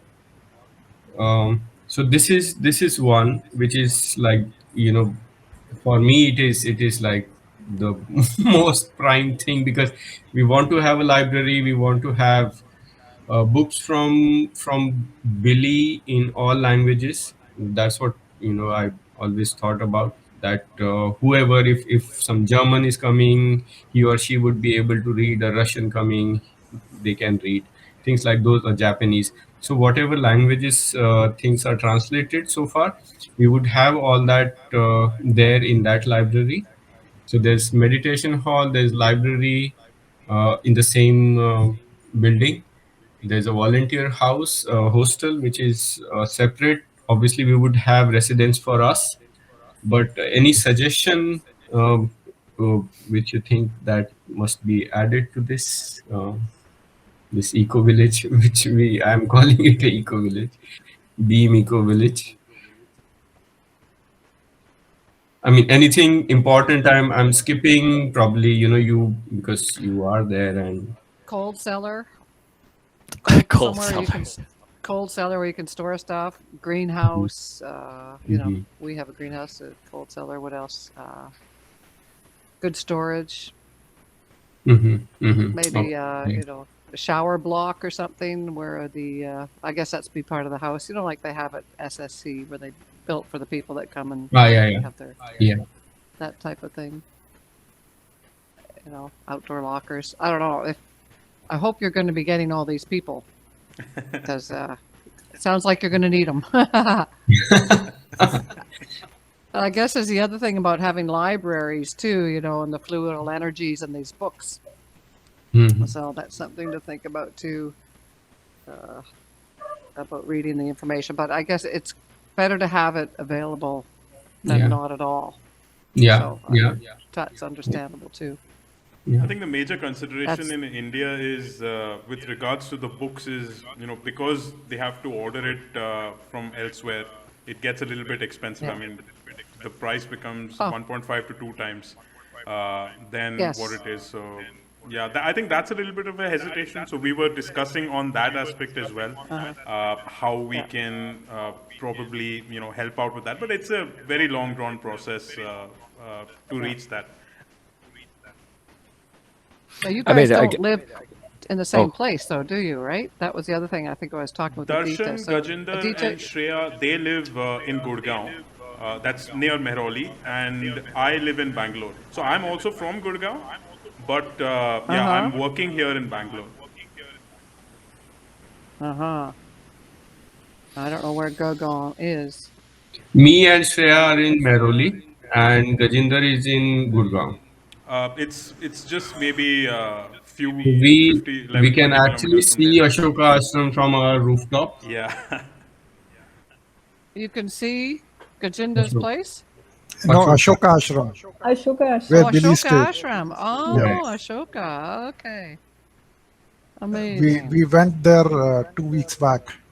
Oh yeah. Uh-huh. Wow. Yeah, we got some pictures because Billy wanted some pictures. Yeah, Wow. of the Ashoka Ashram. So we got some Really? pictures, clicked and sent it to Christian. Wow. Amazing. And I That's- guess, Christian, is he your main contact? Yeah. Yes, He yes. sort of oversees you. Okay. Yes. Just like Yeah. for us. And for, well, no, I think Australia is Bernadette. Okay. Okay. Okay. Yeah. The Ashoka Ashram. Yeah, those were incredible stories. Yeah. Yeah. Yeah. When Phobal came out and talked about her experiences at that UFO Congress for the first time, that was so interesting Yeah. Yeah. because she's such a humble person. She's, Yeah. Yeah. you know, she's not, trying to lead you down some kind of faulty path. Yes, She's just yes. saying what it is, right? Yes. And it's just yet another thing that made it so incredible too at the same time. Just Yeah. that she was having these contacts with Ascot, and Yeah. all the stuff. Our history, the Earth, what's going on the planet, and all. We know so little of of it.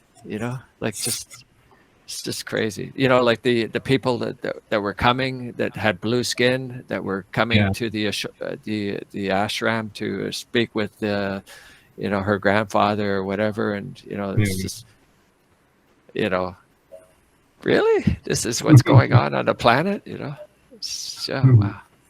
Yeah. But anyway, yeah, that's incredible that you went, and I went to the what was it that well, Catherine and I and a couple other Oh, people. yeah. Yeah, we went to the What's Seidelberg or whatever? What was it no, called? no, it was- Seidenberg. no. The It's big an church old that Billy went to, and the monastery. fluidal powers were attacking In him, Switzerland. Oh, Yeah, Yes, yeah, when we were there. yeah. I Yeah. forgot the name of the place, but I know Seidenberg. what you're referring to. Yeah. yeah. Yeah. And we went in there just to as part of our investigation to like, okay, let's see what happens if we go into this old monastery where Billy had to leave because Yeah. it was going to kill him. He was feeling very attacked by this what is it? It's like a religious block. Reform. Yeah, of fluidal energies, which actually, I mean, you've heard about it, or maybe. Yeah. How Still it attacking him. Yeah. how it it influences the people that come in, and then the people that are influenced then further add to the energy of this block. Anyway, it's on another level. I just you have to be really sensitive. We went into this place and it was just the oddest looking place you can imagine. It's it's got this big Arches. well, it's got decorations, Arches and Yeah. stuff all gold over the place. everywhere, and but it had Tiles. this what was it? It was like a black what was the some Oh, kind of black idol Madonna. thing, Yeah. Madonna or something, and this is like the place that the highly religious people go to, and they're the believers, and really it's just anyway, it was just kind of odd to be there, but I didn't feel threatened. So that goes to No, show I don't you. think we're quite at that consciousness level where we're a threat to them. So not to worry. But it's it's part of the investigation. So I just want to say, well, I'm glad. I'd like to hear about so what's going on with the Ashoka ashram? What Well, is it still existing? Yeah. The building where Billy used to be, which at that time was a hostel for people who would come and go, and the statue is there. The trees are there, and the trees are also pretty old. Got them from, I think, Sri Lanka, because we have this like when Buddha attained nirvana, whatever, so that tree, and then that tree was destroyed by um, uh, I think Buddha's stepmother or something, or yeah, I think so. And so before that, or something, there's some story. So that tree was regrafted or something by probably Ashoka or something like that, and then it was spread across this whole continent. So some saplings went to Sri Lanka, some to Bhutan, something like that. So this kind of a story. And so we have the same, let's say, old trees, kind of a progeny in Sri Lanka, and now from there people get, so wherever, if there is some kind of vihara, stupa, or some sort of building comes up, or meditation center or something, so at times they do these kind of things. So they would get that sapling from that Oh, tree, I see. and then put it. So one of the sapling is also here at Ashoka Ashram, and yeah, so that is there. And I think the story about this whole, the tree was in iridescent, it was glowing iridescent, with iridescent light, everything. That tree is there. There's outgrowth of grass and weed everywhere, because we had very good rains this time, so nobody there to really take care of the whole thing. That property is in dispute, that whole land. So they really can't make new things or anything. They used to have meditation sessions earlier, but now it looks like it is kind of locked permanently. And there's one old monk who is there, Lobsang or something, from, I think, Myanmar or so. Um, but very unfriendly guy, because last time when I went there, before visiting FIGU, I thought that I'll click pictures and take it to Billy, and I did show it to Billy also, and he was talking to, he was sharing some experiences. But he was very unfriendly. I just asked him few questions, but he was very very unfriendly. I said, okay, never mind. So yeah, that's what it is there right now. And we are just hoping that that the hostel remains, because that's very old. And this place was from some nizam, like a king, like a Muslim king kind of a thing.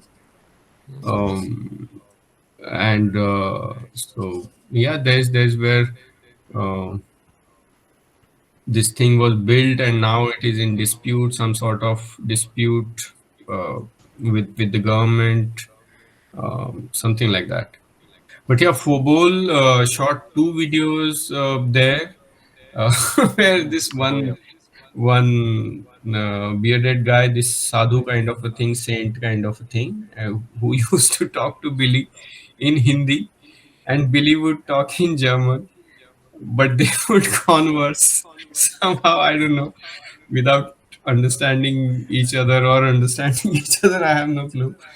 But these two videos were sent to me by Christian to translate, and very funny. So that's when I got to know that what this guy is talking about. Pretty very funny.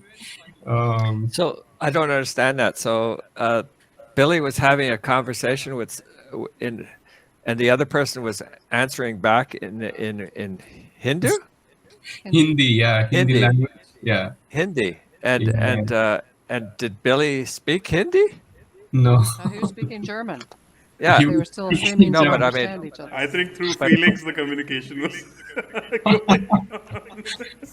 I'm so for me at least it's not very strange because these kind of things happen in India Yeah, and they do. it's Yeah. crazy. It's crazy. Well, what But, were they talking about? Well, so this guy is saying that he would talk about, some experiences in meditation and what happened and this and that, because I think they were together in this different meditations and whatever was happening at that particular point of time. And in the end, he also says that, today it was such a inquiry, like like a government, like a kind of an inquiry for me, because Fobol was asking him a question and trying to understand what he remembers of Billy and things like those. So he felt as if it was such an inquiry for him. Yeah. So yeah, I was supposed to translate it. It was pretty fun for me also to know from this guy, and it's a very old video. Very interesting. But he So was have there you at that time. translated it, or you were? Sorry. Oh, that guy. Yeah, that guy was there. Yeah. Yeah, I mean, they were like, that guy was there at that point of time. And this was like a, kind of a testimonial sort of a, video which probably Christian wanted to have or Figu wanted to have. Mm-hmm. Yeah, so Yeah. that's why he sent it to And I me, think you because I translated knew that as well, I right? know Hindi and I could translate it. So I did it in like just one, I think 2 hours I did it. I sent it to Christian and he said, "Wow, so quick." I said, "Yeah, it's simple. There's nothing much." But yeah, he's talking about what they used to do and this and meditation sessions and this and that. Yeah, mostly about that. And so, is that in English, that translation, Um, or did you I translate it I into just German? typed in English. I don't It know is in German English. so Oh, much. okay. Yeah. Oh, okay. So you sent it there. So where is that video then? That translation? It's with Christian. Uh huh. Yeah, that translation which I wrote down must be somewhere in Oh, some I see. diary somewhere. Yeah, Uh-huh. but yeah, very interesting. Interesting. So I'm still a little confused about the. So this was when Billy Phobal was went back. Phobal went there. with this guy back to the Ashoka ashram. Yes, that correct? Yes. And then Billy somehow was in conversation with this guy too. Yeah, like so there were several people, and of them, he was also there.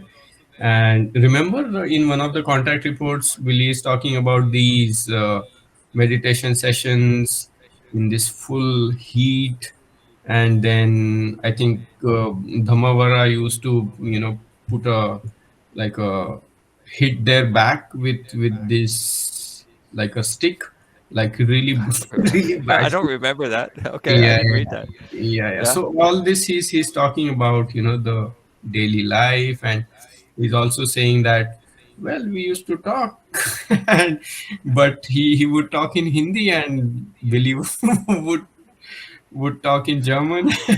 I think funny. that Billy must have known some Hindi. He must have, because he was there. He was Probably. traveling, so he probably understood. It's like Billy knows how to speak English. Well, he knows that pretty well, but Probably. he probably knows a lot of different languages, bits and pieces of languages. So it's not that mysterious. And the other guy, I'm not sure how he would understand German. No, he would not. He would not. Michael, No. this is very common in India. Like, two people who don't know the languages would just talk. My mother, when she went to Sri Lanka, so there was another woman who was talking in Sinhalese, the language which they speak, and my mother would talk in her language, and there were conversation. There was a conversation. Yeah, Nobody. this happens here in this part of world. Okay. Because we love to Funny. talk. Yeah, like I get to experience that a lot because I'm in the south of India. So, it's a whole different set of languages that are spoken. But I know a few words, they know a few, they know English, everybody knows English, but they know a few words of Hindi, I know a few words of their language. So that way we get our message Kind of. across. Yeah. Okay. There's over 200 languages. I mean, every 10 kilometers, 20 kilometers you go, the language changes in India. Oh, jeez. So, yeah. When we would talk to Billy, he would obviously say some few things which he would remember, like parota and roti and like dal, like all these food stuff. Acha. Yeah. Acha. And the head. Yeah, with the Very good. Good, Baba.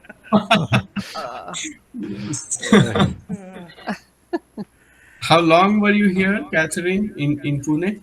4 months. Oh, 4 months. I've been to that place. I loved the place, the way they have, and they had a little tour of the place. Just like I was there for half an hour or so, or maybe 1 hour, the whole thing, and they take us inside and just show it from little distance. Yeah. But it's nice because it's like sustainable and all of that. I don't know. I mean, I know from videos and things what all goes inside. Yeah. Yeah, but Yeah. I took the Yeah, boat down from Bombay down to to Goa. Yeah, that was something too. yeah. Anyway, got really sick there. Got really, really sick. Dysentery. yeah, you yeah. gotta carry your That's own water another whole bottle. story. Yeah. Yeah. Anyway. So, and how is it going? If we can ask, how's it going for you guys with the the COVID over there? I think Well, we talked about- in Delhi, the official count is really, really low right now. yeah. Like, below 50 mostly. Wow. 2 days back, it was 15. So, Wow. There's zero and over we here are, in Karnataka. yeah, But okay. Wow. I mean, it's all there. I don't know how many of them are really reported as well. That's another thing. Yeah. But yeah, there's that 1 billion vaccination mark also that everybody is talking about and celebrating over here. I don't know. I'm just getting worried about November. What's going to happen because they're really opening up. And as you were saying, Darshan, on some of your posts where I saw you talking about it, where opening up right now is a little bit challenging because we can bring that thing again, and there can be another variant that can start. I think last I was checking was the daily count was 14,000 in a day. Yeah. Last one. India. Yeah, for the For whole India. country. Wow. That's So pretty good. I'm in a city. Yeah, I'm in a city called Banaras, which is a religious city. Here, Yes. the count, I don't think it's, even if I know what the count is, it's going to be the real one or valid or legit. But the counts are real low, and people are now, they don't even, wear mask even in the hospitals. So it's that kind of Really? situation. And yeah, we are going to have some Hindu festivals lined up in a week or so. We are going to have these festivals, and this festival thing has like 2-3. It starts from 2-3 days before, and it is like that. So a lot of shopping and stuff, and people are already getting complacent about the whole situation. I am not hopeful that we would not have a spike here. But let's see. Let's see the 1M vaccination mark and other things. I don't think it's going to help, but let's see how it goes, how it rolls for us. But here people are really, Because we have Diwali coming in, yeah. but Shreya's Yeah. referring to, it's like one of the biggest festivals in India. Oh, yeah. You must have heard about Diwali, the yeah. Festival of Yeah. Lights and all that. So Oh, yeah. a lot of Yeah, yeah. families getting together and, you know, shopping and buying. And in all of this, if you don't have your masks on and don't have your social distancing, then it can get worrying. Yeah. It's yeah, people have gone a little bit, not a Lax. little bit, a lot of, Yeah, yeah, yeah, a I lot agree. relaxed. Well, they're tired of it, right? Everyone's Yeah. just tired of it. Yeah, Yeah, yes, yes, yes, yes. It's not tired of us, though, and it's just going to keep Yeah, doing what it can do. yeah, it's Be a more and virus. more It's a, virulent. So, yeah, yeah. But how's it yeah, over there? it's simple logic. How is it over there, Catherine and Michael? I mean, the numbers and the situation there. It's coming down, but again, it's just same thing. Next week, they're going to open up. Oh, now we can, just, everything's getting opened up in the gyms and the bars Crazy. and the restaurants. And Crazy. it's, Start, so in fact, yeah. Here We'll we have the see. schools are open also. So the Oh, kids are going yes. to the schools Yeah. and They are here with their, too. Yeah. yeah, yeah. So, Masks, or are there parents getting upset about them having to wear masks in this whole thing that's going on here? Wow. Yeah. That's another So- that's another dimension. And then we have the border with the U.S. So that's our joy too, right? Yeah, And that's Unfortunately. opening up. Yeah. that's opening up. Yeah. Oh, crazy. Yeah, but we can only go down there if we're vaccinated. So, and same with them. So the And, FIGU and people won't be visiting each other across the border too much. Is you it know. official? We're not even visiting Is it anyway. official now? I mean, is it done for you? Know that it's going to happen because there was a lot of push as well that was, in the Western world that was there, right? But is it now set that this vaccine Pretty passport much, thing is yeah. gonna You happen? can't cross the border. I mean, you used to be able to drive, but I think now they're making it even with the driving that you have to. Okay. So with the Yeah. non-essential, yeah, it's yeah. it's really, really crazy. The whole thing is it's amazing how people believe the authorities Yeah. and the propaganda. So it's unbelievable. It's Yeah. a mass delusion, as Yeah. Michael Horn's been saying, and we're all been saying, it's a mass psychosis going on here where it's just bought into whole hog. Yeah. People losing their jobs or being forced to take it to keep their jobs. A Yeah. friend of mine, she was forced. She got the shot and she was crying her eyes out because she just so much didn't want to have to take it, but had to. In her mind, she had a family, a mortgage. She had no choice. Yeah, so it's a very sad state of affairs. We're sort of lucky because we don't have to work now. We're sort of retired, so we're out of that, and we're in a place where we are isolated. We don't have people Yeah. living right next door to us, so Yeah. it's fairly easy for us. And we weren't big, we're not partiers. We're not going to the gym or the restaurants or the bars. None of that's important. So sort of life as usual for us. But we just be careful when we go shop. We shop at 8 o'clock at night on a weekend, and Yeah. when nobody's around, Yeah. sneak in and get our groceries with our double masks and Yeah. in and out. It's a stealth mission. Yeah. Yeah, that's it. Do you Yeah. guys, is it getting harder for you too? Like you have to be vaccinated to do this, that, or the other, or is it a little less stringent? It seems little bit going there at my place where I work, but let's see. Yeah, I mean, I've Do you been have to working. be? Uh, Yeah. I've been working from home for 1.5 years now almost. So, but Yeah. I'm expecting that my company may also say that to open up really we need many people vaccinated. They haven't done that yet because the idea is if they do open up, which they're planning to do in January, then those who do not really have the vaccinations, they stay with their masks and all that. So that's fine if they open it up that way. But if it becomes a mandate, then Yeah, not a good thing. not a good thing. I mean, no, it's just it's really taking away your rights, Yeah. basically. I mean, exactly. I agree. If you want to take the vaccine, okay, but don't force it on people. And if you can test to prove that you're okay, and you wear the masks, then that should be sufficient. But the way it is now, it's really like it's a mass psychosis. It's incredible. It's really, really sad. And then of course there's the effects of the vaccine, as you all are aware of. Yeah.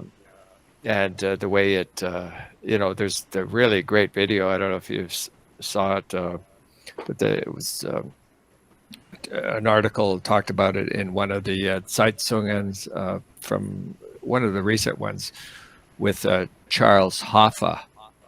He's a Canadian doctor, and he talks about how the when you get the virus, the vaccination, that it causes the capillaries to become really rough. It's Charles Hoffa, Hoffe, and you can see his video on Odyssey. Odyssee, Odyssey, and he explains it in very great detail how there are microclots happening in the capillaries, and it's not a rare thing. It happened to over 60% of his patients. He does something called a D-dimer test, which is a way to actually determine whether there has been any kind of clotting. It doesn't say where it happens, but it proves that it has happened. And he said over 60% of his patients, 62%, I think he said, had microclotting because of a direct result of the vaccination, and that he expects this will lead to further problems, such as people experiencing brain fog. That has to do with the capillaries being clotted in the brain, and that it's getting through the circulatory system. It's not just staying in the muscle, as I'm sure you guys are all aware of all this stuff. But anyway, it's just it's criminal that it's being imposed on people. Yeah.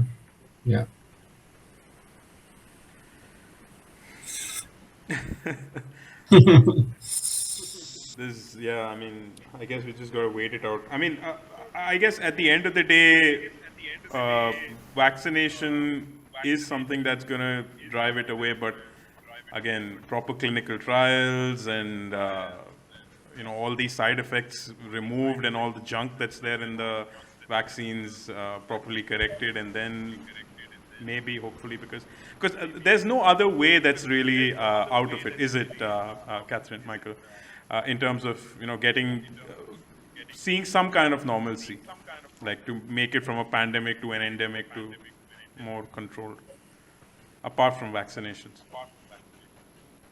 Yeah, if they can get a vaccination that works. Yeah. Which may not be for within our lifetimes, for all we know. And it's going to be endemic. It is endemic now. Yeah, we didn't lock it all up like we should have, first place. And sorry, go ahead. Go ahead, no. I was just going to say the other thing is the ivermectin. Have you guys heard of it? Yeah. Yeah. I came to know of it actually through Catherine itself, because over the email, I wasn't really aware that they were treating COVID in India with ivermectin, and then they stopped it, which is even the prophylaxis. So the doctors, a lot of doctors in the early stage of COVID, it started in January. So in June and July, so in that time, they started giving ivermectin as a prophylactic drug to the doctors, injecting them weekly, once weekly, so that the impact of virus would not make them ill. So it was also happening. There were some friends of mine who were taking ivermectin before the infection to prevent the infection itself. So yeah. And did it work for Yeah. them? I don't know. So they said a lot of them, they were spared from the infection. So Yeah. my friend's sister, she has a child. At that time, she was 6 months. So she got ivermectin once weekly, injectable. Yeah. And I never got this news that she got COVID infection till date. And she got vaccinated in January now. So I didn't get a news that she got infected with COVID. Uh-huh. So I don't know whether it works or not, but it was the practice back in June and July. Of this year. Uttar Pradesh. Yeah, of this year. Uttar Pradesh Last is year. where they were really doing it. Not this year, last year. Oh, okay. Yeah. Yeah, you're right, Catherine. Uttar Pradesh. Yeah. Yeah. Yeah. Anyway, well, I think maybe we'll think about wrapping it up. Yeah. We can. It's been about 2.5 hours, a long time. 2.5 hours. Again, Catherine and Michael, I mean, thank you so much for joining, of course, and everything that you do. Really, as we discussed, it's only these things that really would inspire everyone, and these small steps to really make it into a bigger picture. Like how Christian said it once, right? Like one day there would be a big hall, hundreds of years down the line, where everybody is getting together and talking about the spiritual teaching. So one day we're going to reach there. That's right. Yeah. Oh, we can't wait. Can't wait. Can't We wait. may have to. So guys, yeah, so wonderful to meet you all. Thank you for spearheading this effort, and it's great that you're doing this and talking to all kinds of people. All the best to you, and we can stay in touch online. Thank you In the so meantime, much, of Catherine. course. Thank you, Michael. Okay. All right. Thank you. Take care. And a Thank good you. day. Take care. Salome. Thank you, Michael. Salome. Thank you, Salome. Catherine. Thank you. Bye. Okay. Salome. Bye. Bye. Salome. Salome.